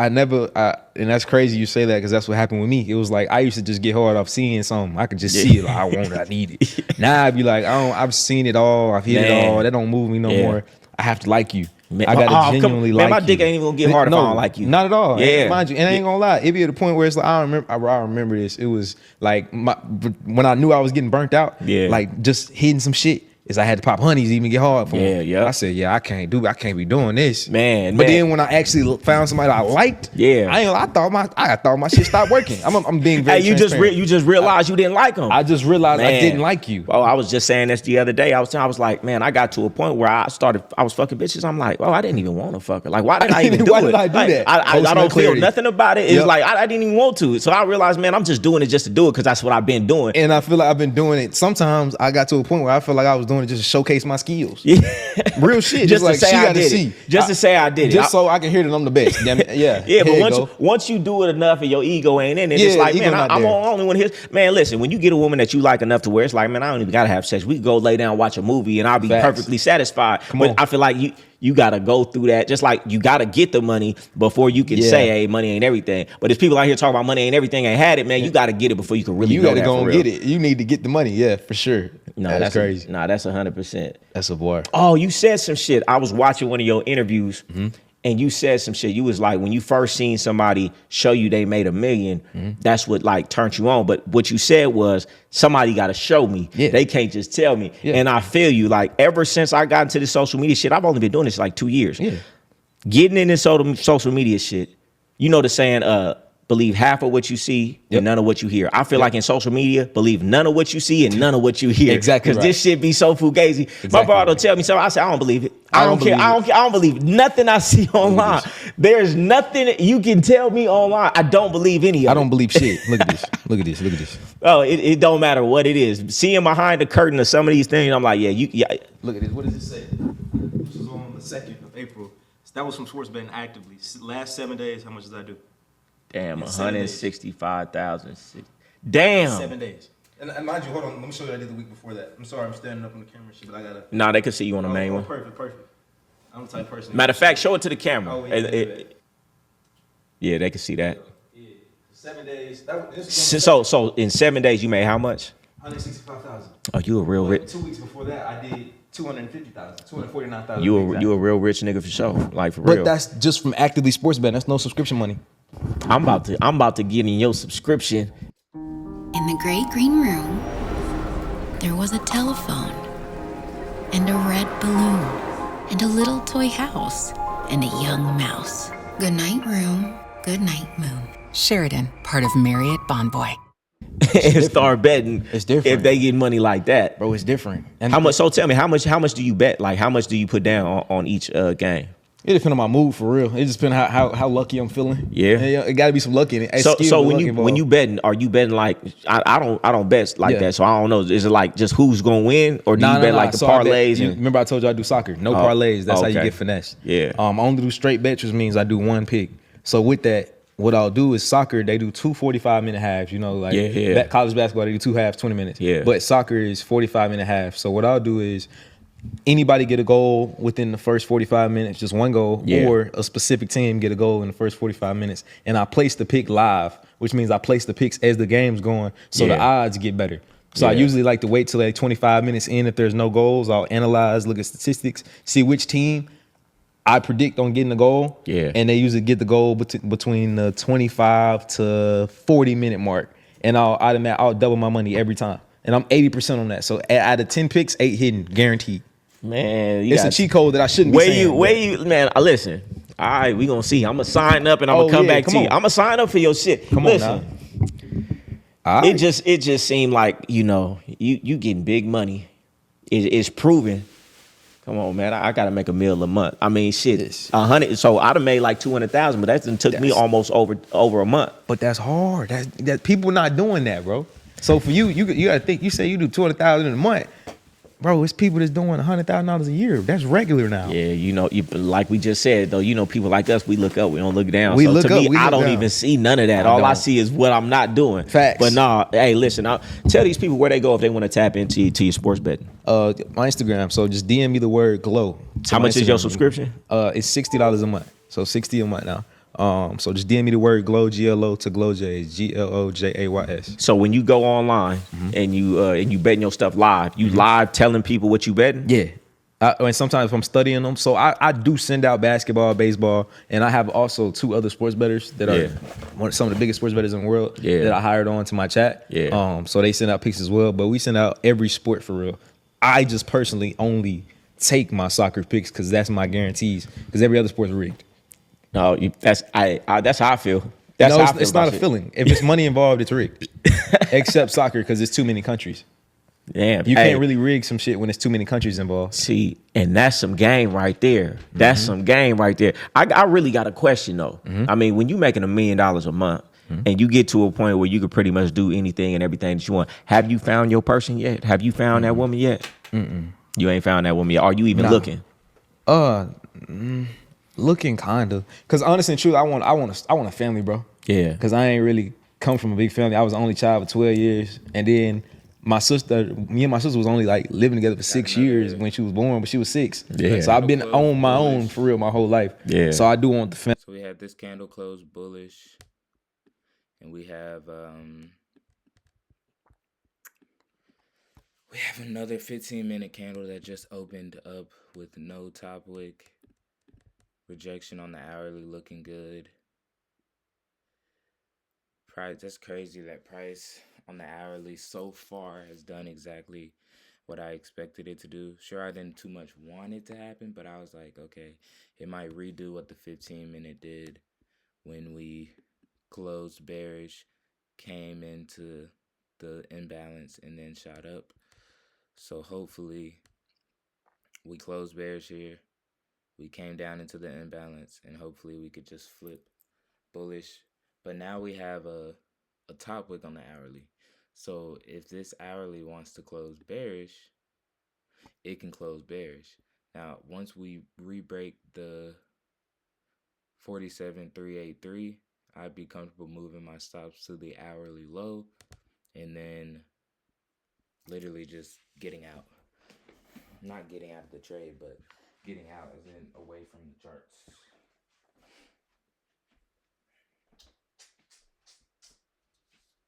But yeah. So boom. That's that. We'll move this over here. You can still see our full outfit in that. We can throw all of this away. All of this is trash.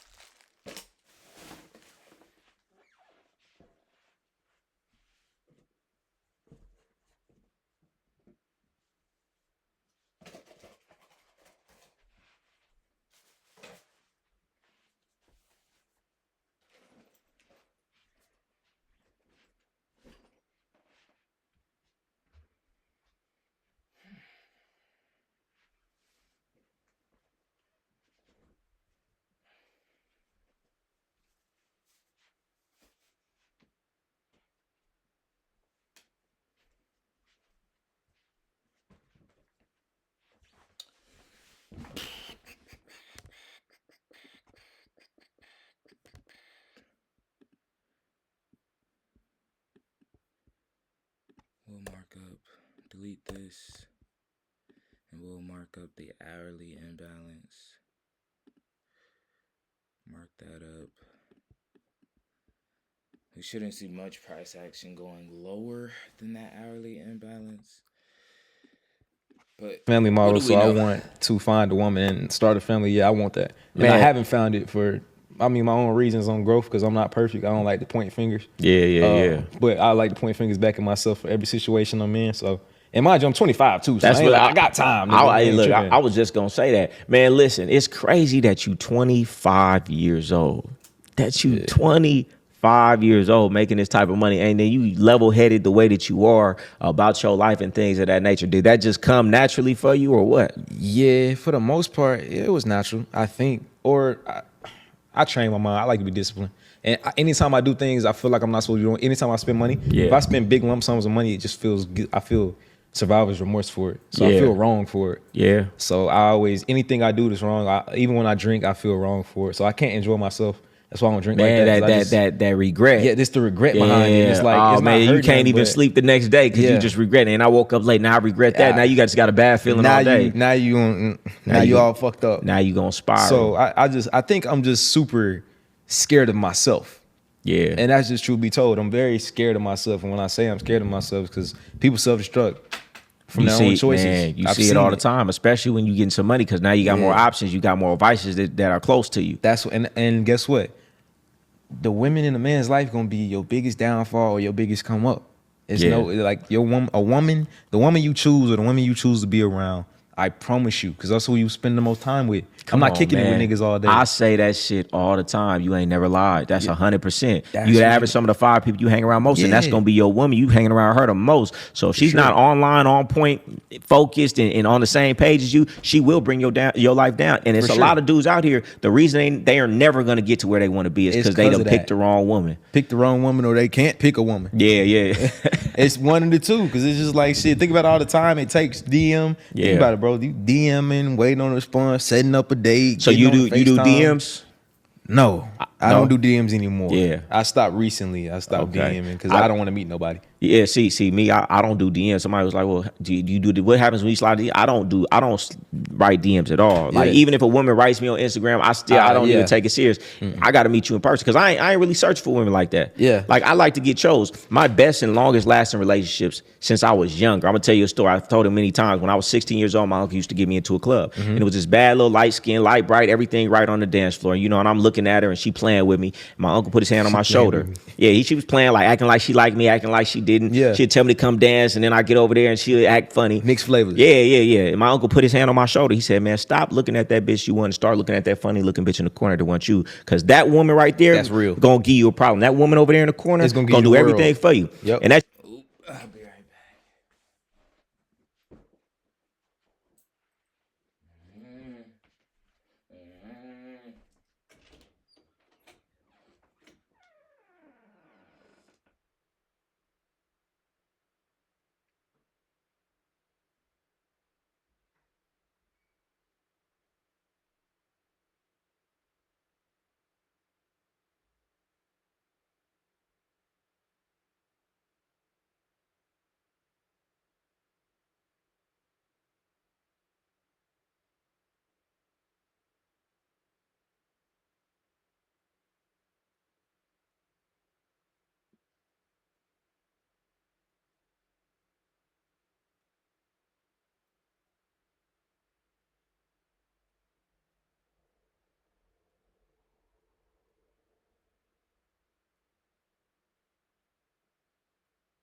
Order filled.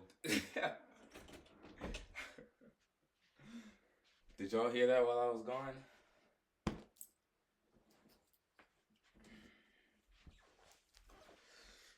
$239. I think that's better. Yeah, that's a little bit better than where I left the charts at.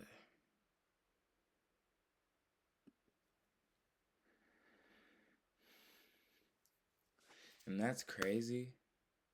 I said when the 15-minute candle flipped and broke highs, I'd move my stops to this level. But we flipped, but we didn't break highs. If I would have moved my stops prematurely, I would have been stopped out of this trade. But we're going to move our stops to this level once we re-break the highs.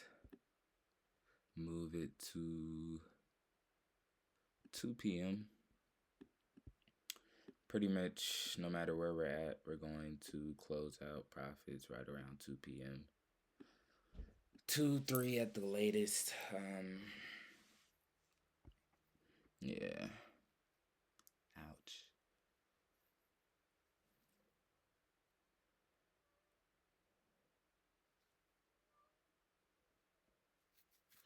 Wait, do we feel the hourly imbalance? Not quite. We do have a little bit more to fill. Just a smidge.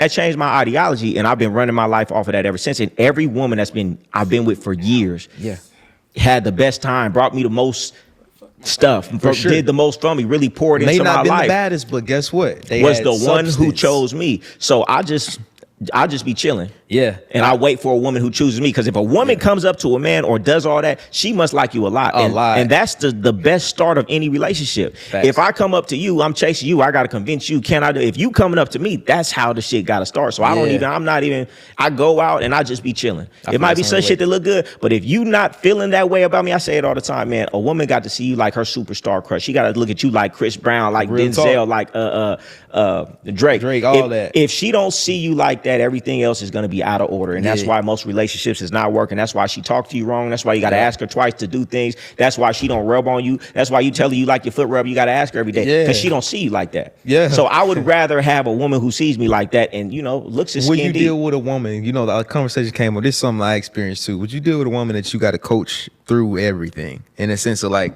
let's say you was fucking with her. Yeah. She wasn't doing the rubbing back and stuff, but you was doing a lot for her, but you had to tell her to do that shit. Of course, man. Hey, don't no woman come ready made. Hey, man, I'm a special individual, and I don't feel like dudes is like me. So why would I? If we just said, man, most of these dudes is lame. So why would I expect the last lame that she was with to have taught her how to be with me? Hey, man, just like a tailor fit suit, it fits better. A woman and dudes get mad at a woman for not knowing something they didn't tell her. You think the woman is gonna know all of these things? She's never been with me, and I am too big of a man for any man that she's been with before to be able to teach her what I'm a teacher. No, when you come in, I'm gonna tell you what I like, how I like it. Now, I'm not gonna give you too many chances, but I'm definitely going to teach her what I do like, what I don't like, what I expect. You got to. I feel like a lot of these dudes were never taught that. They get mad at a woman for doing something they never taught her not to do. It's like they expect it already know. You get with a woman, right? Let's say, and you go out and maybe she's a little bit too friendly to a dude, or some dude try to talk to her and she does something maybe out of order.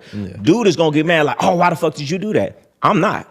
I'm gonna sit her down. I'm say, listen, baby, I don't know who you was with before me, but this is how you interact when a man and we're out approaches you. This is how you're supposed to handle it. Yeah. Now, after I've told you, then I can get mad if you don't do it. But these dudes get mad at all of these things. Oh, she should just be rubbing on me. Did you tell her that's what you liked? Maybe the last dude didn't like that, or maybe she's not an affectionate person, and you got to tell her, listen, that's my love language, baby. You got to rub on me on a regular basis. Otherwise, this shit ain't gonna work. Let the woman know how to be right for you instead of just knocking her points for not. That's how I feel. That's a bar. Yeah, my rule is I ain't gonna lie. My back has to be rubbed to sleep every night. Come on with it. Hey, man, that's me too. Listen, when I'm in a car, you need to grab my hand and start massaging. When I'm at the movies, massage me all the time. And don't make me have to ask you. I don't want it to have to ask. That's the thing. It's like, but I need that physical touch. And that's where a lot. I ain't gonna lie. As a man, it's big to be in touch with your emotions to even speak shit like yeah, that. yeah. No, You know that's what I'm saying? It's like, no, I like that. No, I need that. I need that. And then, but you know, that also just shows me a woman likes me, man. If you got to tell a woman to do that and she don't want to do it, she don't really like you. Cause if a woman really like you, man, she want to be in your skin. Real she don't shit. never want to be away from you. She want to go everywhere that you go. Real she don't shit. never want to be without you. So if a woman ain't doing that, she just don't like you. She don't like you. Yeah. So I need to know that my woman like me every day. That's real shit. Hey, he gonna be married in 5 years. I'm telling you, gonna be married in 5 years. Hey, listen, bro. if it's a woman out there that is that great that I would marry, shit, I'd love to meet her. All right, before we wrap this up though, man, you got any questions for me? Yeah, bro, I already told you. I think you need therapy. Yeah. Let me tell you what I think about therapy. Oh shit. Let me tell you what I think about therapy, shit. right? And it's a book that I read. It's called The Betrayal of Psychiatry, you know, and it goes into the history of psychiatry. But anything that is predicated on you coming back for somebody to get paid is going to be corrupt.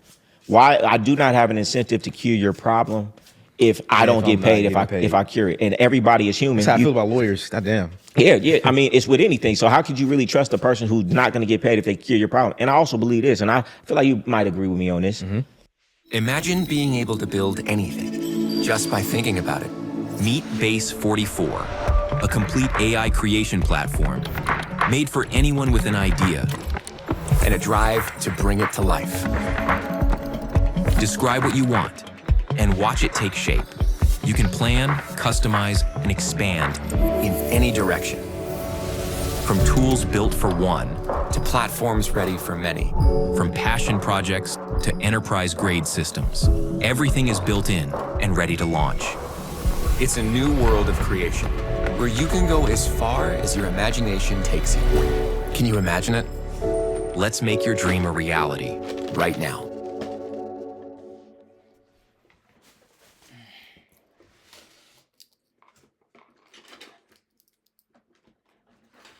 I agree with you on that. Sitting up talking about your problems, I can't do that. Is actually exacerbating the problem. Yeah. Because you're talking about something that you should be finding a solution for. Yep. So, okay, you came in with a problem. That's the problem. What's the solution? Yep. But you're going in there every day talking about the problem. If you have a woman that's in therapy, I guarantee your relationship's not going to get better. You know why? Because she's going in there every day to speak to the universe out in the air about all the problems she has with you every week. Every week she want to go talk about what she don't like about you. See, I can't fuck with that. Yeah. That's a bar. I like that. I ain't thought about it like that. Yeah. No, I'm telling you, it is not good to talk about your problems over and over and over because you're just speaking them up. You should be getting over your problems. Hey, baby, you could come to me with your issue, but we're going to talk about the issue just to identify the solution. But then I don't want to talk about the issue no more because now if we're not solving it and I feel like in therapy, it's not about solving. They did a study and they just went on the street and they asked every psychiatrist, like, how many people have you cured? Not one of them ever said they cured anybody. I believe that, honestly. They just let them talk. Yeah, that's why now, like, if I meet a woman and she's going to therapy, that's a red flag. I ain't fucking with you. What the fuck? I ain't fucking with you. No, because you obviously got some deep-rooted issues. You do. You should be. I'm not fucking with you. You should be coming to me, baby. I've never been to therapy. I've never done it. I was just saying what I thought, but I've never been. I'm good. Man, I'm against it. You said you against it. Yeah, I was just talking shit. I've never and will never. Hey, you know what I think too? I feel like whenever they start talking about anything and pushing it really heavy, some is off. Something off. Because at the end of the day, for most mental issues, they gonna prescribe you something. So the more people we could convince got a mental issue, the more people we could convince to get in this system, the more people we could prescribe something. Well, I don't trust it. That was great. I don't trust it. Man, you got any last words for people? Man, I appreciate you coming on, man. You came into town, was like, hey, bro, I'm gonna come on. You know, I just started this podcast, man, so I appreciate you coming through. For sure, bro. Hey, man, we had a good conversation, man. The part about the women and the yeah, that was good. Nah, this was fun. If I had liquor, it would have been way crazy. Oh, man, I'm done drinking now. Oh, okay. I'm off it. But bro, I've been. Hey, Meta, what's my elevation? Your elevation is 300 feet below sea level.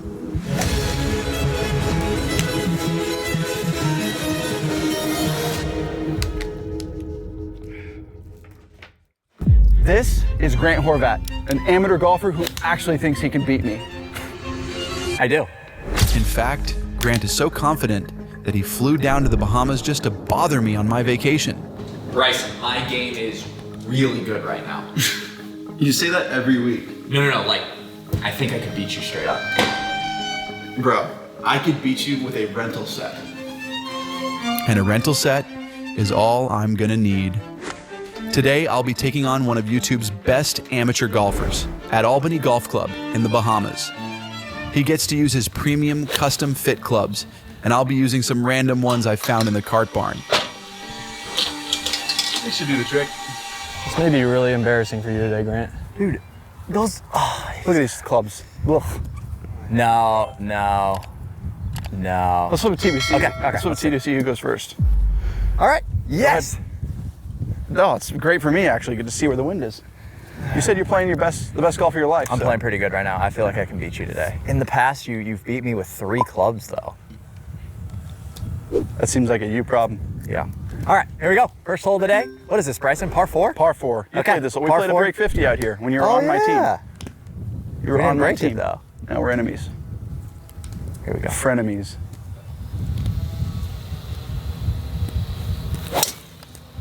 Is this stroke play, Bryson? Sheesh, Price. Oh, it's stroke play. Catch that right there. Price.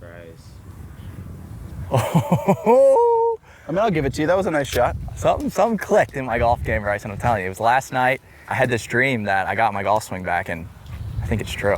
Okay.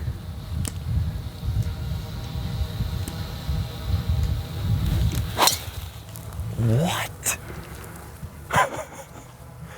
Dude, you got it on a roof. Oh my God. I'm not liking this. It's gonna be a tough day for GHG if this doesn't. I'm not liking this at all. This is where my stop loss is at. And the question is, do I let it go down there? We do have this 5-minute gap. That's really our last line of defense.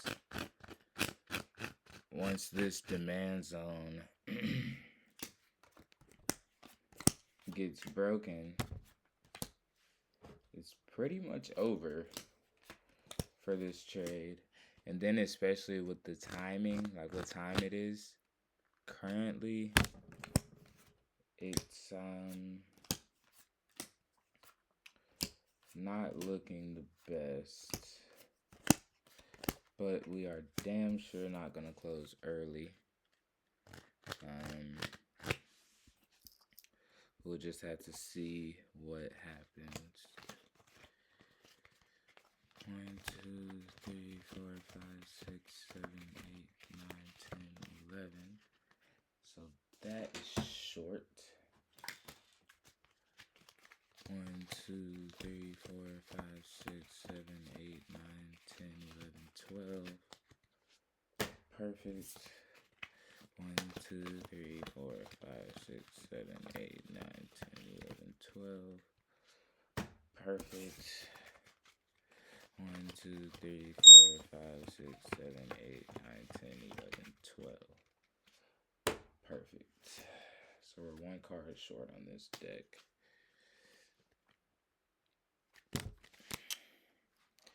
Is what it is, man.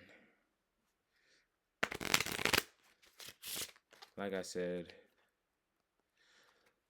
we are not going to close this trade early.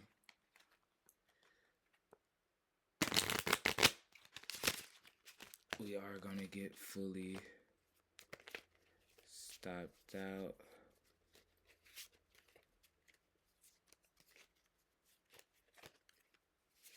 If that's what the market wants to do to us today. Like I said, this is a good setup. Okay? The market did exactly what we wanted it to do. And as I said,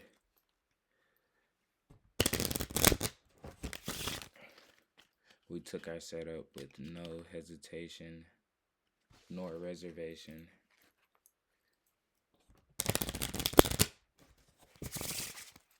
As soon as we seen it. can't be mad at that. But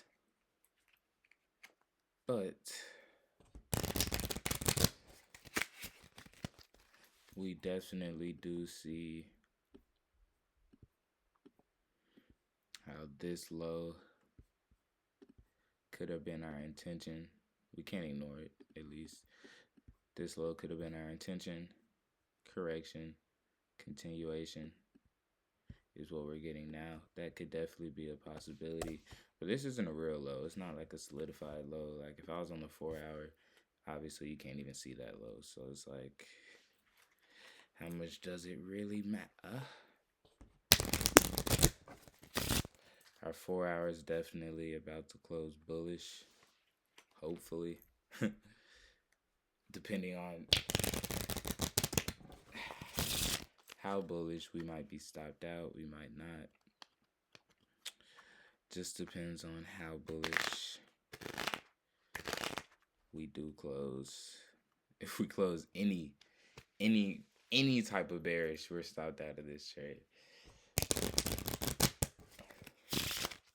I'm just anxiety shuffling these cards. Strictly on anxiety, man.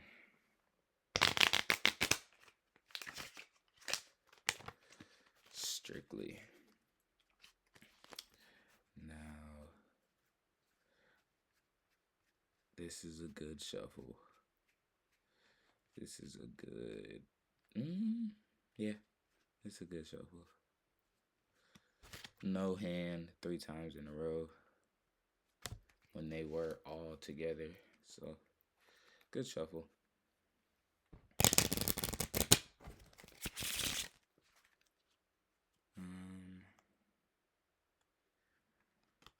Yeah, this video is definitely gonna be one of the longer ones, extended ones.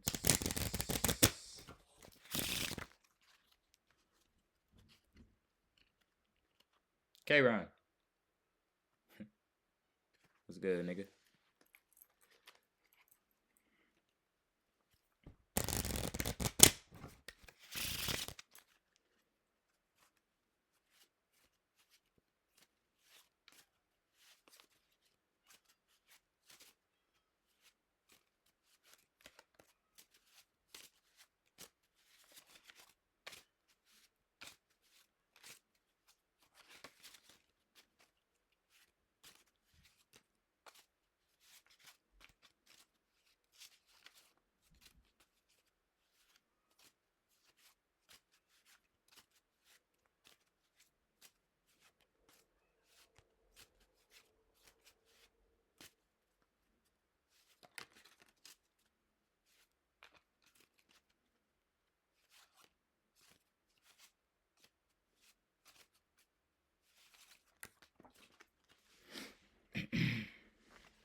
card. Pick a card. Okay. So you go this one. I'll see 10 of clubs. I'm gonna place it. Oh shit. I'm gonna place it in the middle of the deck. Close it up. Now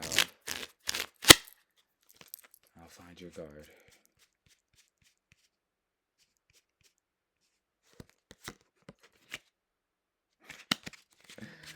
Now, even if I didn't know what it was, I would have found it.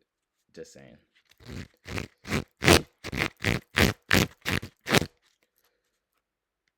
Price acting like it want to go back up right now. We just got too close to that 5-minute gap. That's just making it like, okay. Well, if you got that close to that 5-minute gap, there's absolutely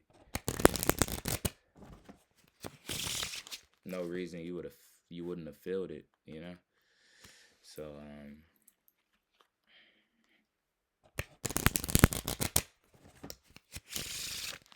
definitely would like to see that gap get filled. Simple as that.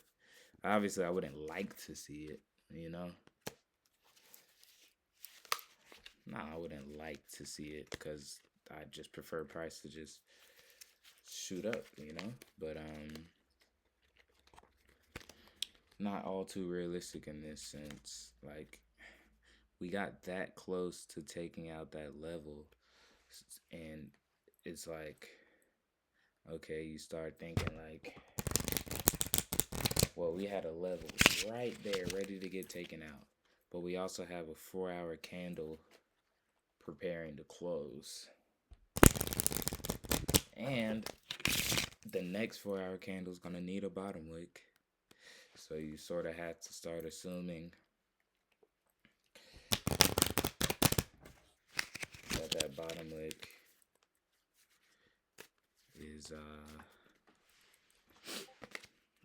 you sort of have to start assuming that bottom wick is going to have a target, and that target is going to be that 5-minute imbalance that the previous 4-hour candle failed to go fill before it start taking off. Now, if that would have got filled, that's the only thing I'm a little worried about right now. If it would have got filled, I wouldn't be worried about anything. Like, okay, boom, filled the bottom imbalance before my stop loss, so the nearest imbalance before my stop loss. Boom, that got filled. Now I'm comfortable with us shooting straight to TP. But no, that's not how it's going. No, it's not.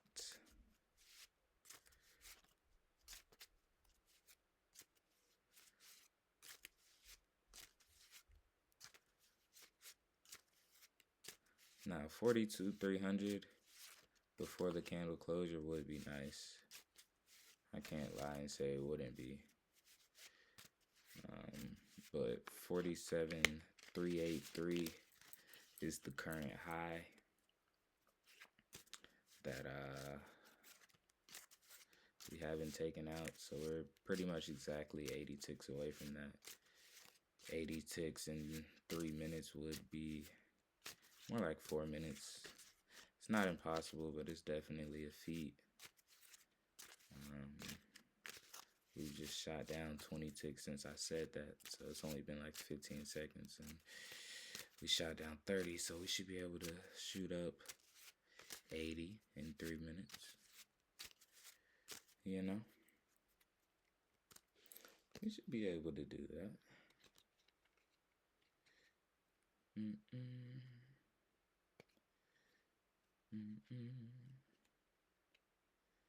I don't know shit about this shuffle, man. Shit, neither do I, honestly.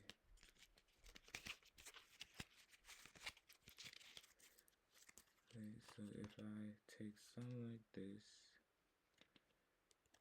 and some like this, and then break these up, and do it like so.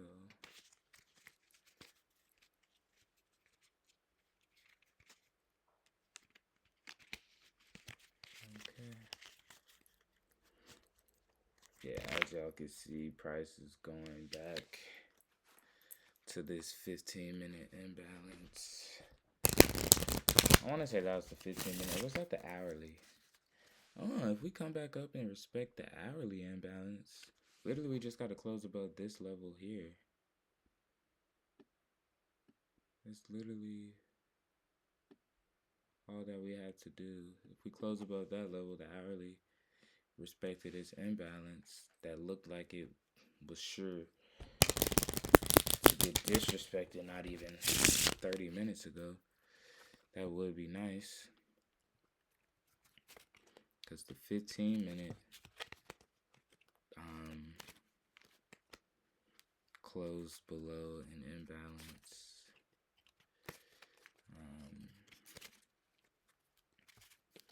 Got a minute 30. We're back at the point where we just need 80 ticks to break the highs.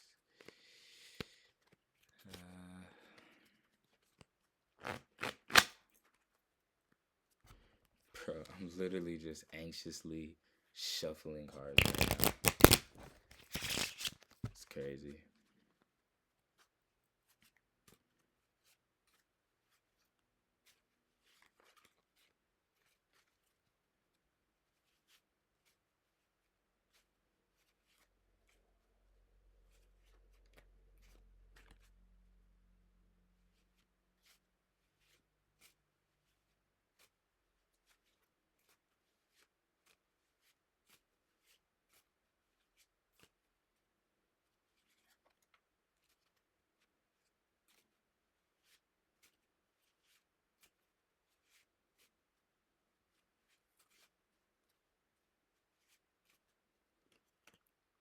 If I do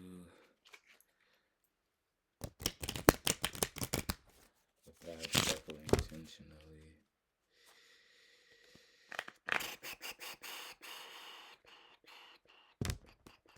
see what the hourly looks like. Yeah. Came back, respected his imbalance fully got in and got completely out of the imbalance.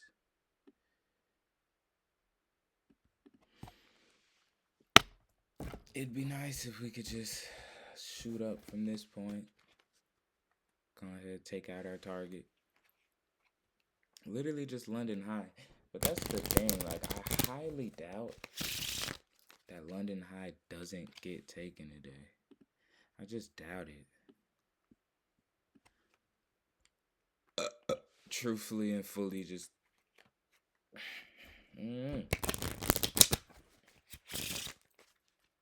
I just doubt that price action can't do that for us today. 15-minute, we got a down up. Engulfing candle. I mean, sure, we have liquidity sitting directly below. We got a slope because the nearest candle didn't take out the previous candle. So these wicks, so like if this wick would have done something like this, I would have been a little bit more comfortable with price not coming down there or not coming back down there. But since it didn't, I could definitely see price coming back. And it's like, we only have an hour of price action left. It's like, what more can we do before close of day, aside from just take out? I'm gonna move my target. So from a 15-minute perspective,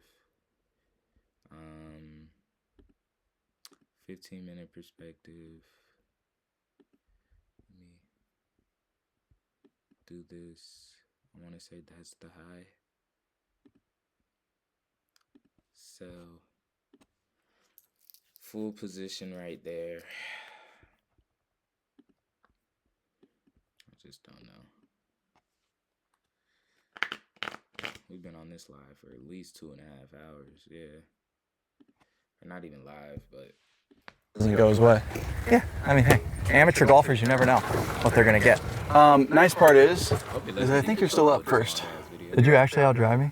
Oh yeah, with 5,000 spin. Yeah, yours actually has backspin when it lands. Pretty much. Oh my God. Yeah. Chase, we're back. We're back. We're back at it again. It feels comfortable. Yeah. To have you in front of the lens. I'm scared. Every time I step in front of a camera with you, I get nervous.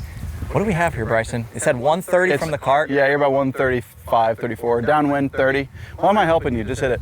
Full 50.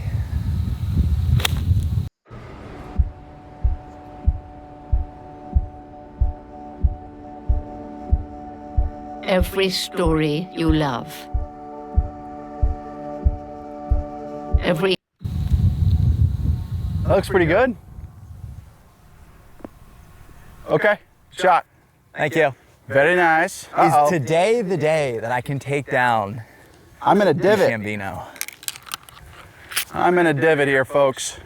Downwind, 115. Just a full one of these.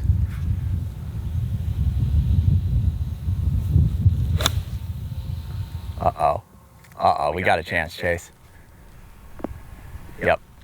It's all right. We have a chance. That was out the of a deepest divot I've ever seen. Well, that's because I was hitting out of a divot. Yeah. It's not the best lie in the world. It's fine, we got a good putt for birdie. All right, all right, all right, all right. The biggest challenge for me today is going to be knowing how far these things go. Right. I think you're a really good golfer and you're a difficult one to, huh? Snake right there. Oh, wait, really? There's a snake. Whoa, what kind of snake is it? Grab it, grab it, grab it. Hell nah. What kind of snake is it? I don't know. People think I'm a pro golfer. That's actually funny. Okay, talk to us about that a little bit. Yeah, I feel like it's assumed that I'm a pro golfer. You know, at golf, well, you got a sponsor's invite to the PGA Tour. Well, yeah, it's what I do for a living, too. Yeah, but he didn't accept it. It's true. All right, Bryson, let's see how that putter works. No arm lock for you. No, sir. Have you ever seen me putt? You've seen me putt normal. Yeah, I've seen you putt with thrift store clubs.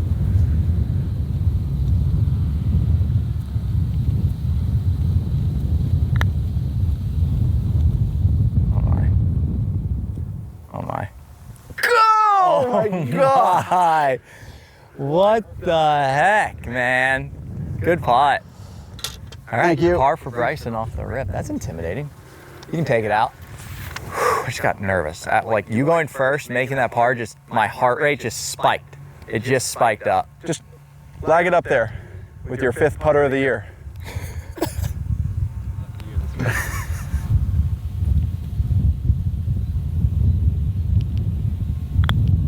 I was being generous there. Okay. Oh, that's good. I'll give you that one. Man, it's weird for me to have it happen like this. My speed is... Careful, I've seen you do some stuff. Okay. You can't be too generous, Grant.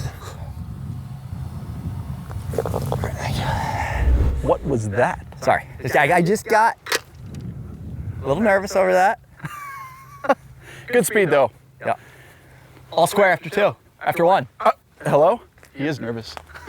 Dude, you have so many snacks in here. I feel like I remember watching Bob dive into your stack. That was one of the best moments. Yeah. In all of my YouTube history. I'm taking a look at this applesauce, but the Trader Joe's thing really has me wondering. It's not for me. Not for you? No. Beef stick. Usually I'm a fan of a beef stick. Yeah. Pull part of it out, yeah. Yeah. Oh, whoa, not the whole thing. Oh, yeah, I didn't know how we... Oh, I'm going, you I'm want going. it? Okay. Uh-huh. Yeah. You know, right. That's not for me either. It's just a little flat. Stay away from his snack bag. It's terrible. I really want you to win today. Another bucked up. Let's go, baby. Secret weapon for you. He doesn't know what this bucked up. That's your favorite Miami Vice. This is the best one. Tastes so good. It's tropical. Try not to hit it in the water. There's no water, Chase. Oh, there is. That's where you would hit it. That's the pond right in front of us. See, I don't think about that. 190 to the pin? Yeah. Okay. Should be perfect. I'm gonna let this 7-iron go.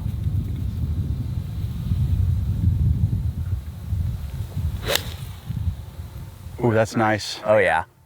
Oh yeah. Come on. Okay. Pretty good. Nice shot. Where is that? Did you really figure it out? I think I did. Or you just... No, I just truly messing with believe us? something clicked in my golf game. Truly believe it.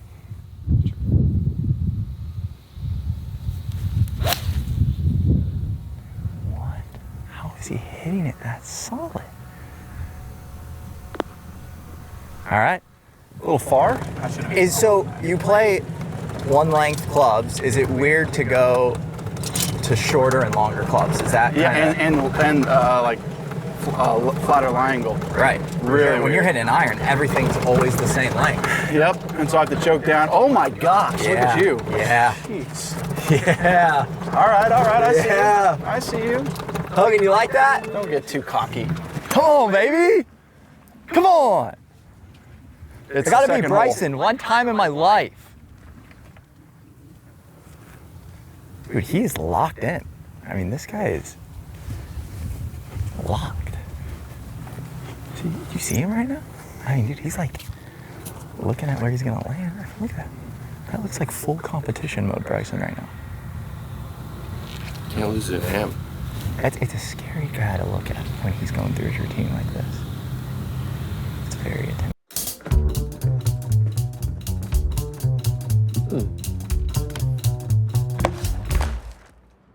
Thanks.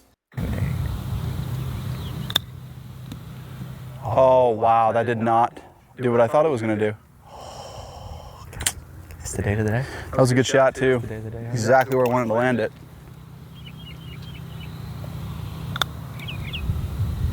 Oh! Hey, I wanted it for you.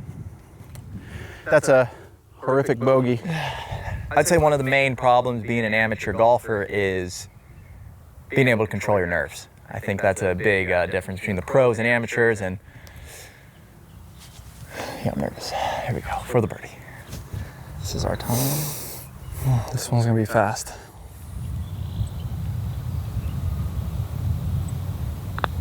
Looks like that 5 minute. No. Wait a second. This one down here. I mean, Grant, what are we doing? You gonna have a moment for yourself over there, or you want to play? I mean, that's just, I didn't think they were that fast. Well, Chase told you it was fast. He's trying to help you beat me. But he lies. He's on your team. No, he's not. I know where he lies. You fucking sleep? About to be. This Benadryl smacking my shit, bro. Oh my god.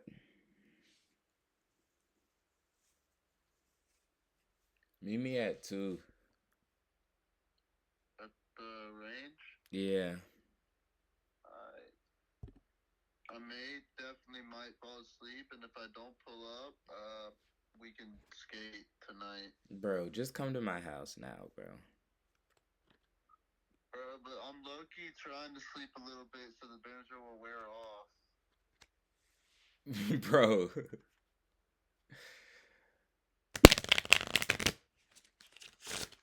That's not how that works. You're gonna be in bed all day. No, I won't. Bro, get up, bro. Go to fucking Circle K, get an Alani, get a Monster, and come on. Get both? Not both. Whichever one you prefer, asswipe. Hey, ain't no way you tell me to double up on some chill shit. Hell nah. Alright, yeah, I'll be there too. No, bro. No. Fuck no. Just come to my house now. I'm finishing a beat, and then I'm gonna go to the gas station, then I'll pull up. If you pull up now, come to my house. If you pull up at whatever, just go straight to the range. Alright. But which one are you gonna do? I'll just meet you at the range. I swear, if you're asleep, bro. No, I'm not. I'm gonna be there, I swear. Alright. Bet.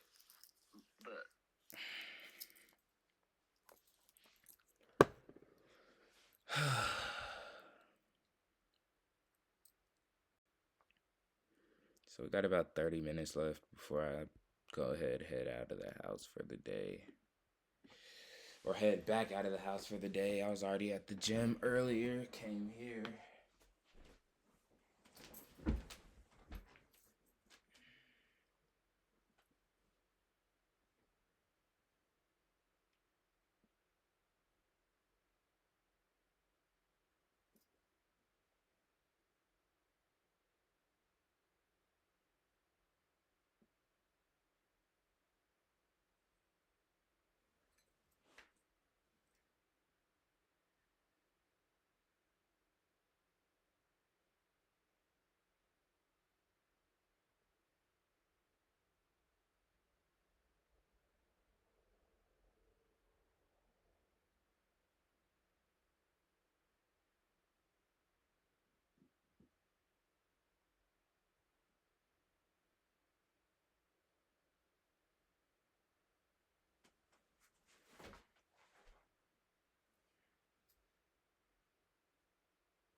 price looking a whole lot better than when I got up. Come on, 30. Just do what's required of you to get done. Just do what is required. Get this shit over with. Please.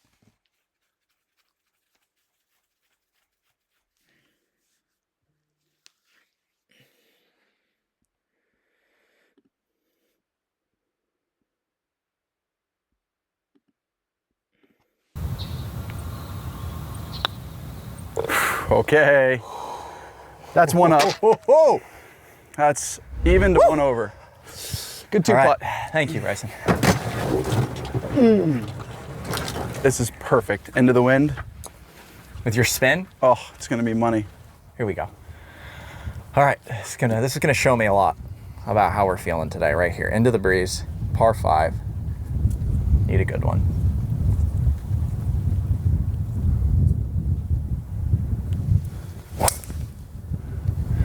Beautiful. Is that the line, Bryson? I don't know. Oh, come on. I'm telling you, that was the line in the intro.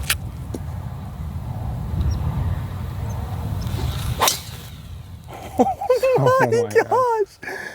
Dude, that tracer's gonna be nuts. It just skies. It is back. I love this for you, Bryson. I love that you have to go through this today. That was the craziest ball play. You like that? Dude, it went like... As a tiger stinger. Yeah, that's almost what it was like. That's how he did it back in the day. He had often equipment. He just pummeled it down and it rose. Let me show you something that makes me furious every time I see it. This is a real tax return from someone making $284,972 per year in a W-2 income. Take a look at this. Line 16, the federal tax alone is $85,231. Now you add in state tax and their total tax burden jumps up to $114,000. That's 40% of their income. That was a lot of stuff. How many YouTube videos have we filmed together? Because I feel like we're up in the double digits. Yeah, now. I think so. I think we're past 10. Yeah, we're at least past 10. I mean, going way back. No doubt. I can't believe, like this, just watching you do all these videos. Steph Curry was the last one. You guys broke 50.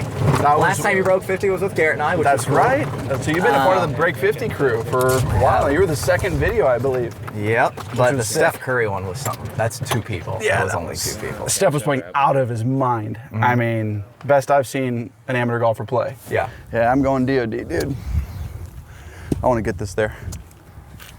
I don't know if I will, I don't think I've ever seen you hit a driver off the deck. Well, because the faces on my drivers are too rounded. Okay.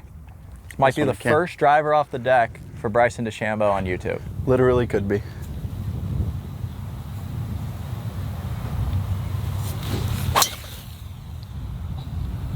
That? Dude. No. That's going to be short.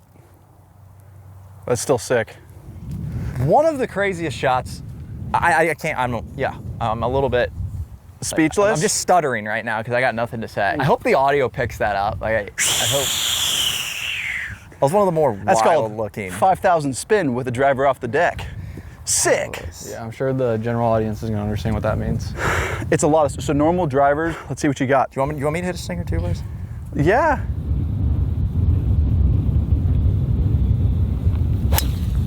Oh, beautiful.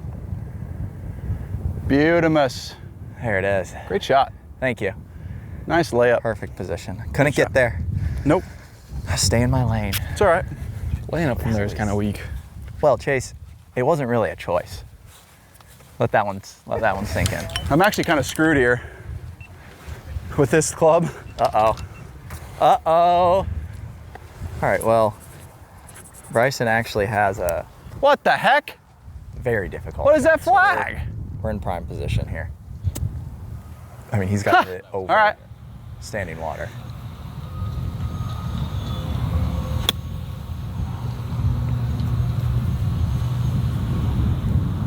All right, all right. Not too bad. I think it's fine. Birdie putt. Play the long game. Just play slow, play our game, and Bryson's gonna have to, I mean, he's got rental clubs. All right. Impress me, Bryson. This is as hard as it gets, man. Literally.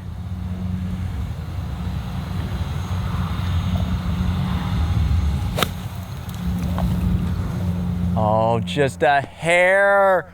Just a hair long. Oh, gosh, that was a hair so too good far. too. It had a lot of spin. Oh, I too. know it did. It was perfect besides it being 5 yards too long. Shoot. Bryson, I have a question. Yeah. Is there such thing as an illegal pin? And is this almost that illegal? would be an illegal pin. That's an illegal pin? Yeah. I mean, yeah. If you miss this, it like goes off the green. So I told you to be aggressive. So, AKA greenskeeper woke up today. Little mad. Chose violence. Little mad. Yeah.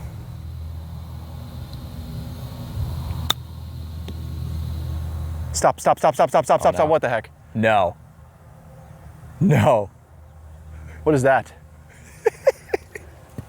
That's called illegal. That's what I'm talking about, an illegal pin. When it makes a turn and keeps going, yeah, that ain't good. But that means I got to putt to it as well. And yeah, we could have a fun time here. Oh, you have your name on your balls. That's really cute. You like it?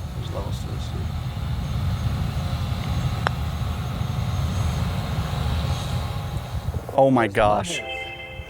Put your logo on your ball. Wow. That will start to happen. All right.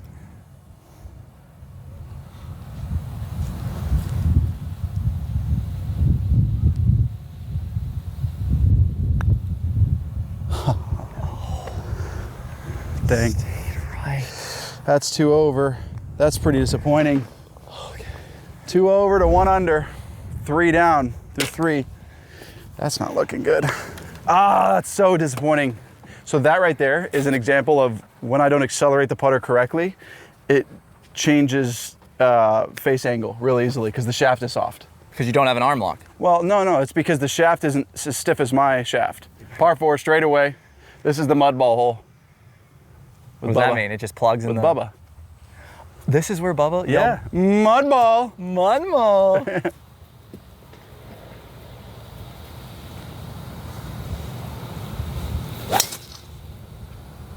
Should be fine. It's a wide fairway. Oh yeah. Oh, that's in the thick part of it. Oh yeah. All right. Who do you think you are today? I don't know. I just woke up and chose violence. Just like the greenskeeper. 2 over. I've got to get this back to even. This is embarrassing. It is embarrassing. I'm just an average amateur golfer. There he goes. I mean, this guy can't miss. Beautiful. Yeah, we're straight downwind. It is cool because my house is it's across the pond from here. We're in the Bahamas. I'm from Florida. The grass is very similar, so it feels like I'm at home right now. You know, Chase? 176, full 8 iron. Let it ride the wind. Wow, that's a good looking shot, dude. Oh no. Wow, stayed on. Short. Okay. Well, guys, hopefully y'all are enjoying this. I will say, I expected a completely different looking rental set when Bryson went into the clubhouse, but he came out with a fairly decent set of golf clubs. So it's going to be very difficult in this moment to run away with this. I know he's fired up. I can see it in his eyes. He's going through his routine. He's about to lock in. It happens with all the pro golfers. They reach a point. A pitching wedge here. And they just lock in.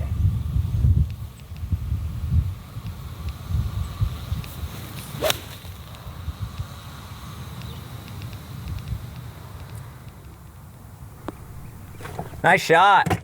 Thank you. Beauty. All right, right now, yes or no question. What's up? So I have a little series with Bob where I try and beat him with anything and everything. Do you think right now you could beat Bob blindfolded on every shot? Oh yeah.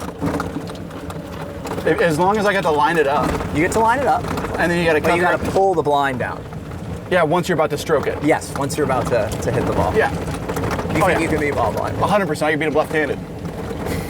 Want it out? Yeah, you take it out. Dude, you used to love the pin, Bryson. What happened? They're too thick. All of them? Yeah. Well, if I was on the PGA Tour, those are thinner flags. So I would use them on the PGA Tour, but not at Live. They're a little thicker. Okay. All right. Lag it up.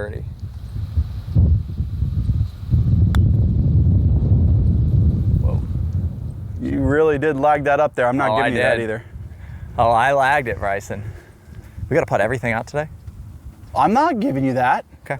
I've seen you miss way too many of those. Yeah.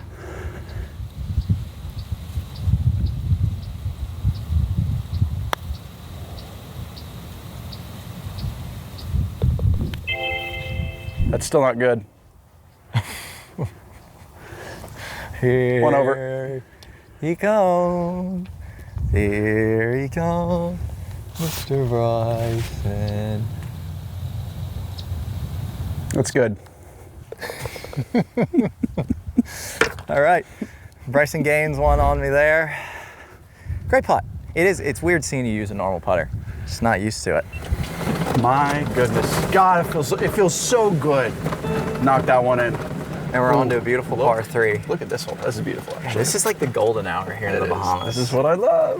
180. Is that 83? 84. This is 84. Okay. You got the honors, Bryson. I do. 84. Downwind. A lot of water on the right. Yeah, there's a lot of sand over there too, though, Chase. I can miss it. There's a lot of green over there too. There's a green and there's a hole. You know that? There's a hole up there.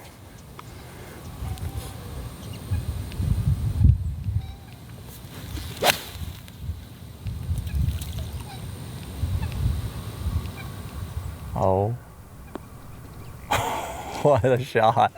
Dude. Thank you. I don't think there's anyone that takes a bigger divot than Bryson with a rental set. Great shot, man. Thank you, dude. Really cool. Knock it in there close. Really good to see. Yeah, I want to see you top it. All right. Ooh, silk. Silk. Oh, yeah, be good. Top it. Ooh, what a shot. Ooh, that might be long. It is long. Is it? Yeah. Oh, no. See, I don't got much more talent in me. I'm capping out right now, Chase. What happens if you cap out on your talent, Bryson? You gotta make it. I think you take a break for 2 weeks and then quit. Ah. Woo! That's a great shot, actually. What the crap? Chase, take it back, Chase. Take Hey, what I never you said it back. was bad. I said it was long. 17, 1.5%. This thing, 12 feet.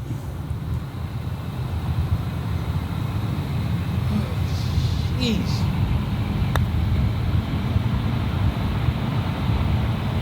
Oh my gosh. That was such a sexy roll. Gosh.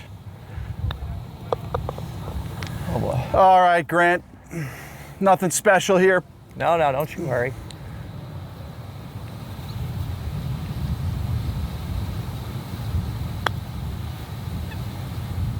Oh my gosh.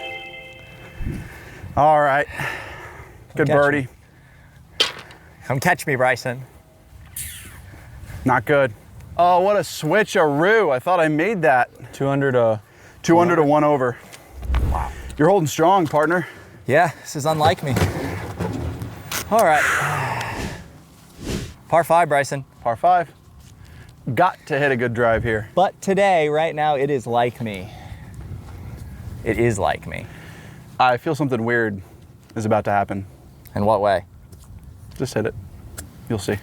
Okay. This feels really weird.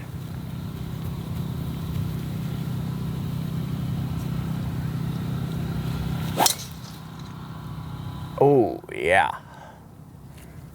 Nice ball. Was that supposed to happen? Good ball. Thank you. Really nice. When did you start driving it like this? Yesterday. I told you, the dream. We're going back to the dream, Chase. It was a great dream. I woke up. I got it.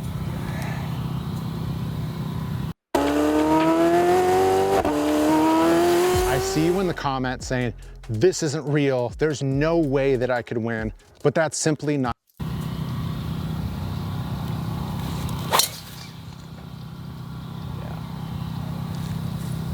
Sit down. Down ball.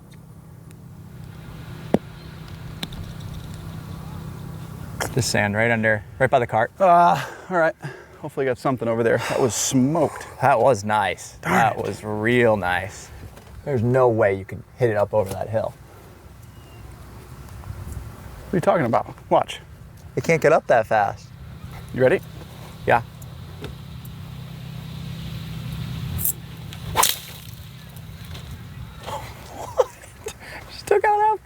vegetation. Where is that? Sand. That's fine. Shot. Unlucky, but I'll take it. All right. Little layup here. Can't get there. It's 300 yards to the pin, so.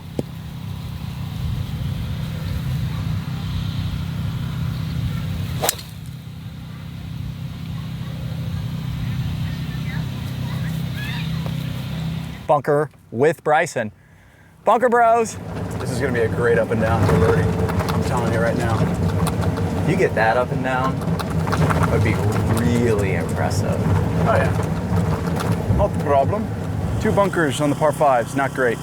73 yards. This is just gonna be a 10 o'clock, just under 10 o'clock. Okay, so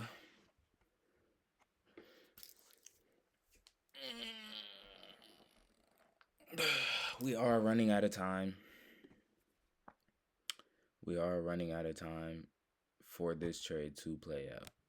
Just being honest, just being 100% real. We had 2 hours till market close. So we will go ahead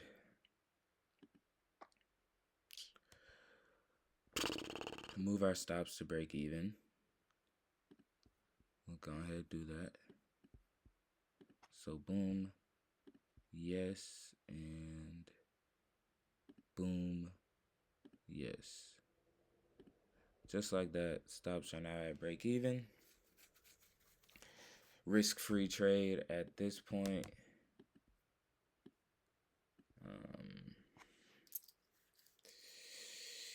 We will bring our laptop with us.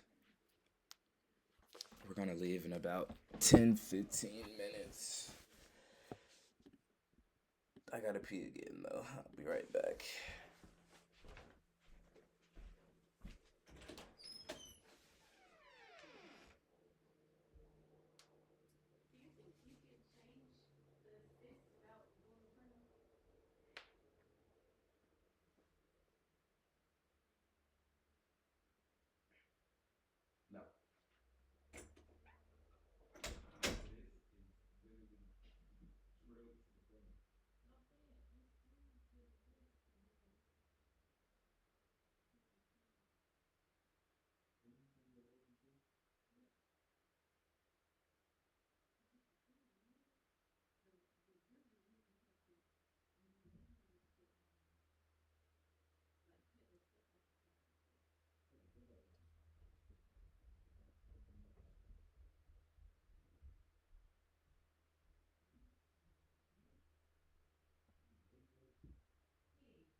Yeah, yeah, yeah, yeah, yeah, yeah, yeah, yeah, yeah, yeah, yeah, yeah, yeah, yeah, yeah. Man, where Dad at?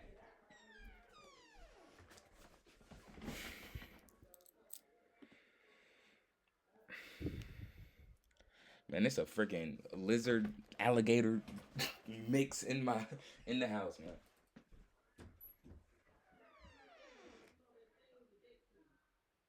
Ain't nothing gonna kill him, man. They're bugs out. You don't think it will make it? Why don't we spray some on him? Then he's just gonna run. And we'll keep spraying it and spraying it and stumping.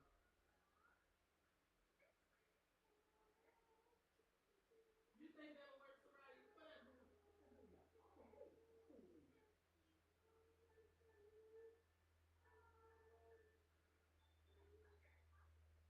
Did you see it? Did you see it? You did? Are you scared of it? Yeah.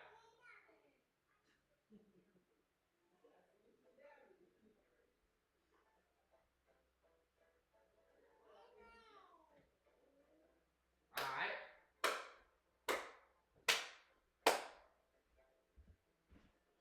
I thought you had glove on.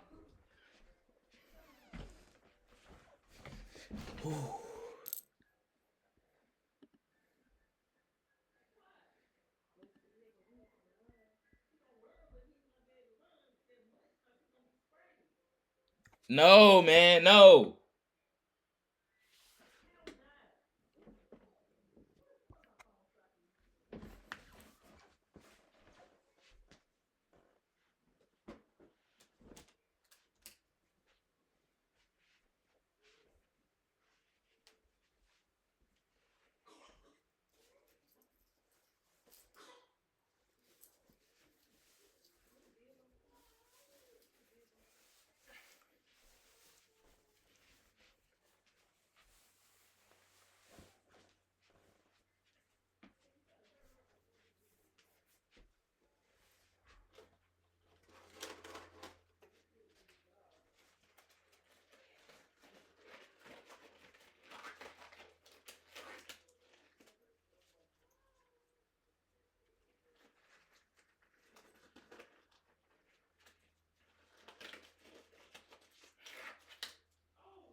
Bro, that thing wiggling and whatnot, doing all that. You think I'm not gonna drop it? Do it what?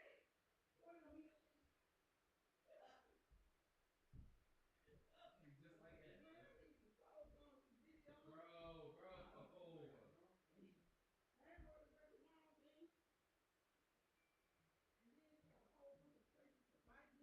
Bro, I'm telling you, my idea to drop them on the ground is way better.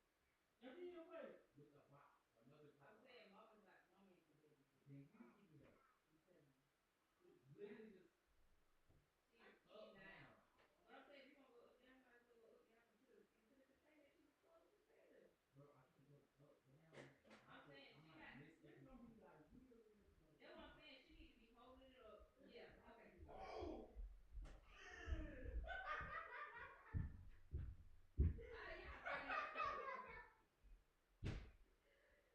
Oh my god.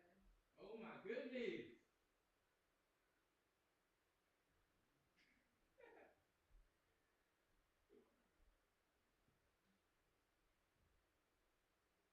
Man, I need a box that's too big. That's what I really need. Then I see it. Yes. I was gonna act like this. You was right there. Oh, that kid was big. Oh my goodness, bro.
I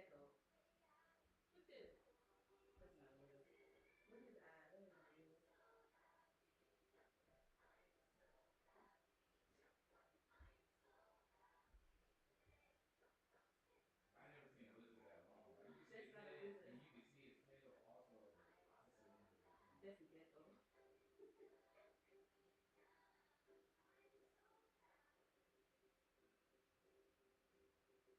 That was his hands right though? Yes, you want to say that no lizard? Yeah, you said it broke? No, like literally I dropped a piece of his tail down there. I think he did that on purpose. Now that I think they could do that. I ain't even think about that.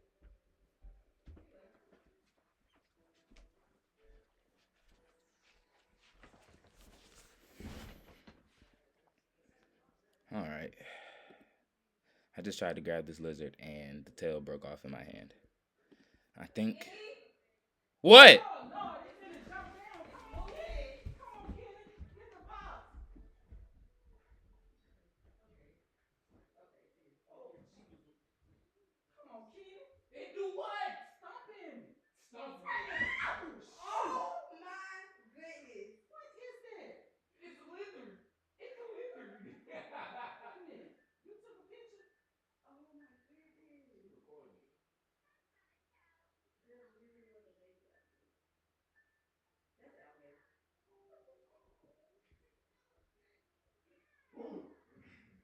Kenny, this is not the time to be playing.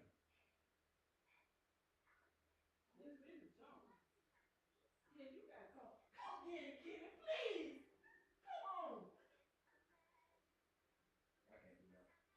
I'm sweating. Look how little the thing is. Little? Little? Are you talking about little right now? Lord have mercy. What is that? Oh my gosh. I have to go. Wait, what is the phone number to call the people or somebody? He's gonna jump. He's definitely gonna jump Ken. Ken, we gotta get that thing. I'm serious. That thing is fin to jump. Ken, it's finna jump. We could suck him in the back of him or something. It's finna jump. Man, we should have been called the people. Told y'all call the people.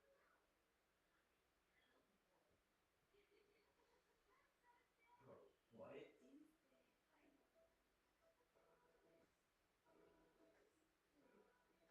Oh. Look at his feet.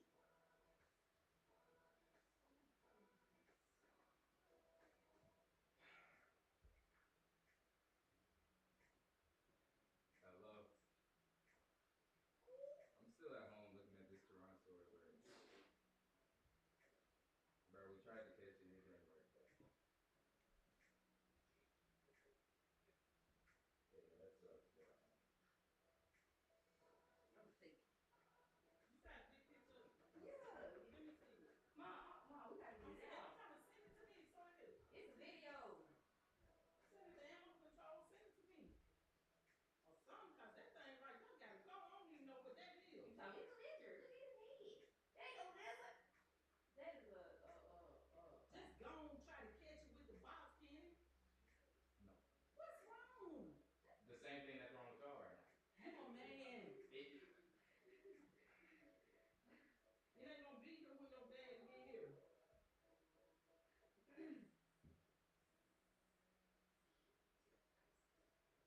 How did you get through here?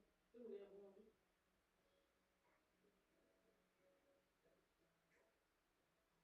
You look like a regular lizard. Snap. What the heck? That's not a regular lizard. You like lizards, right? Oh, wait a minute. You like lizards, right? Yeah. It's just a regular lizard. Go ahead. That's what I'm saying. What's the phone number? Bro.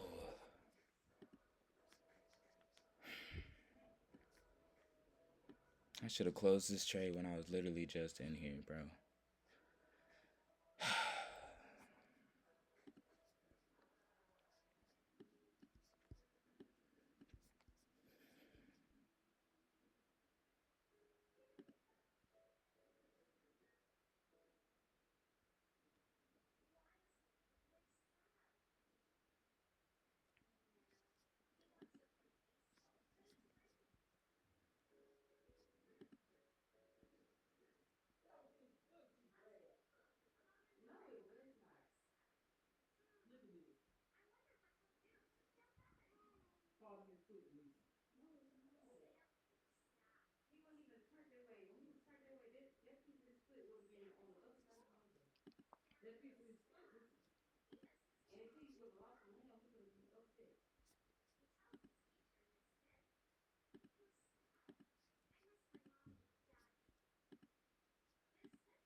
That's just upsetting, bro. I literally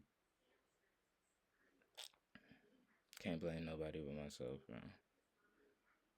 I got up when I should have closed the trade. I said I was closing it at 2. It's 2:09.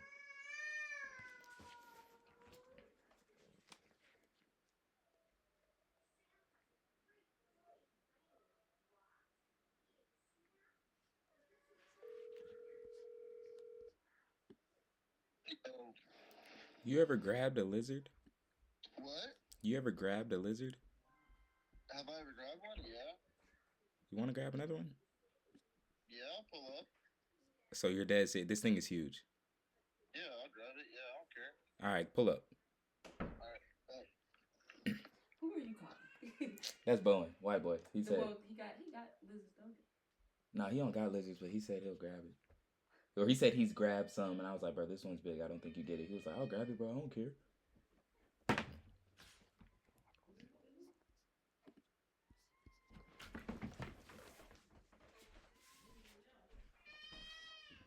Is he still right there?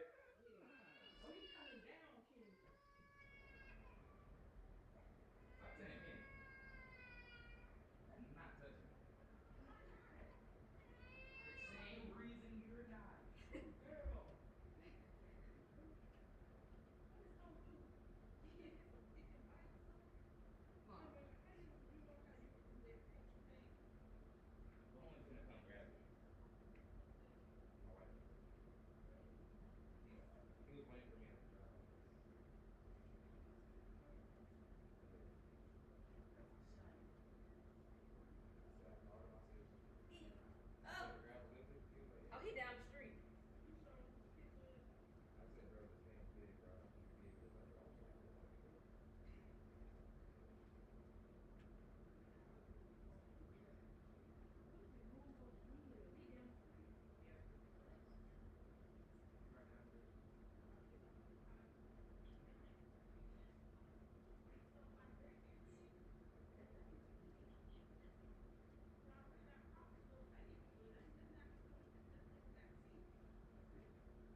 fulfilled.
felt filled.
That's crazy. That's crazy.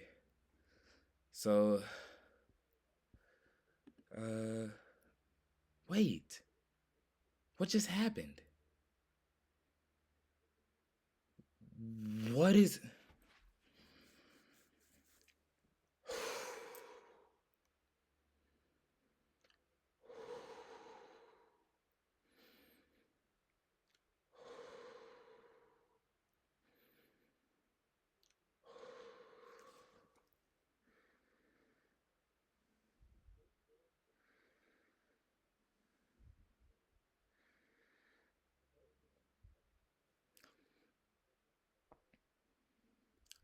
It took me out of the trade and then threw me in another one. That is so annoying. Hello? Hello? Babe. Yes, ma'am. Hey. What's going on? Hey, Nothing. You still at home? Yeah, we just, bro, a humongous lizard just came in here. No, it was actually humongous, and me and my mom tried to get it, and then it literally took its tail off. Like, it said, the hell with that tail, and then just dropped it as I tried to grab it. And then I was like, yeah, Bowen, bring your ass up here and grab this. And he just straight up grabbed it and threw it outside. How big was it? It was huge. I'll send you a picture. Like, I straight up thought it was an alligator, like a baby alligator. It wasn't even cause the size. It was more cause the shape, and it had like a sharp nose. Order filled. Yeah, pretty crazy.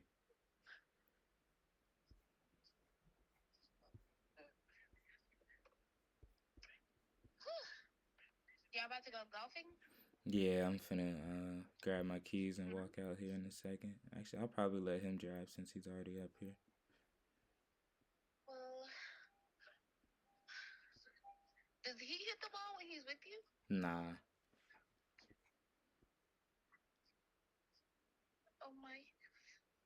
Oh my fuck. What's wrong? I'm not okay. Baby. Yeah. Did you hear me? I said nah.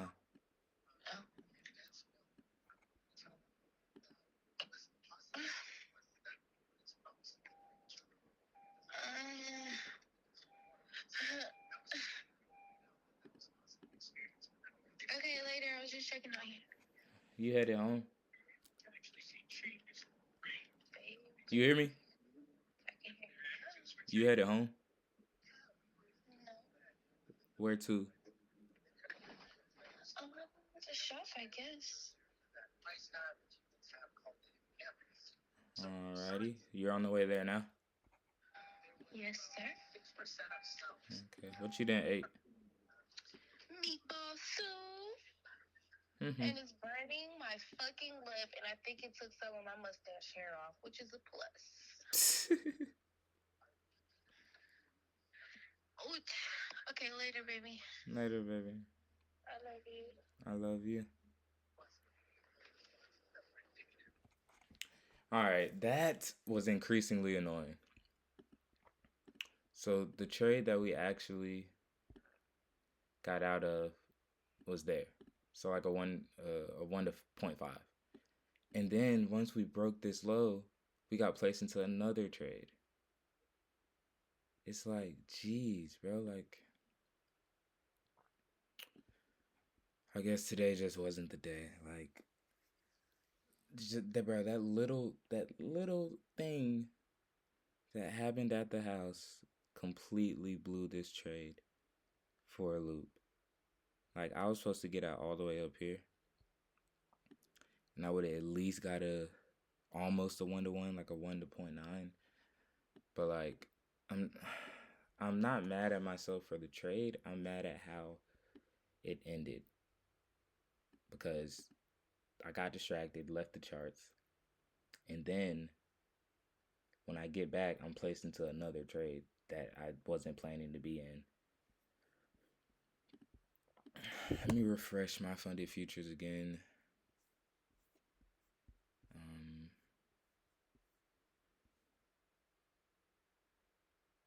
I think this was more than that. Let me see. 419 plus 311, 730 minus 647. So I literally made $83. May as well say that's break even. So, I mean, as long as we didn't lose any money, I can't be too mad, but this it is what it is. Can't be mad at myself. Can't be mad at anyone. Can't be mad at anything, you know? I took the trade. That was my setup. My exit wasn't up to par, and that happens, okay? That happens. Till next time. Long ass video.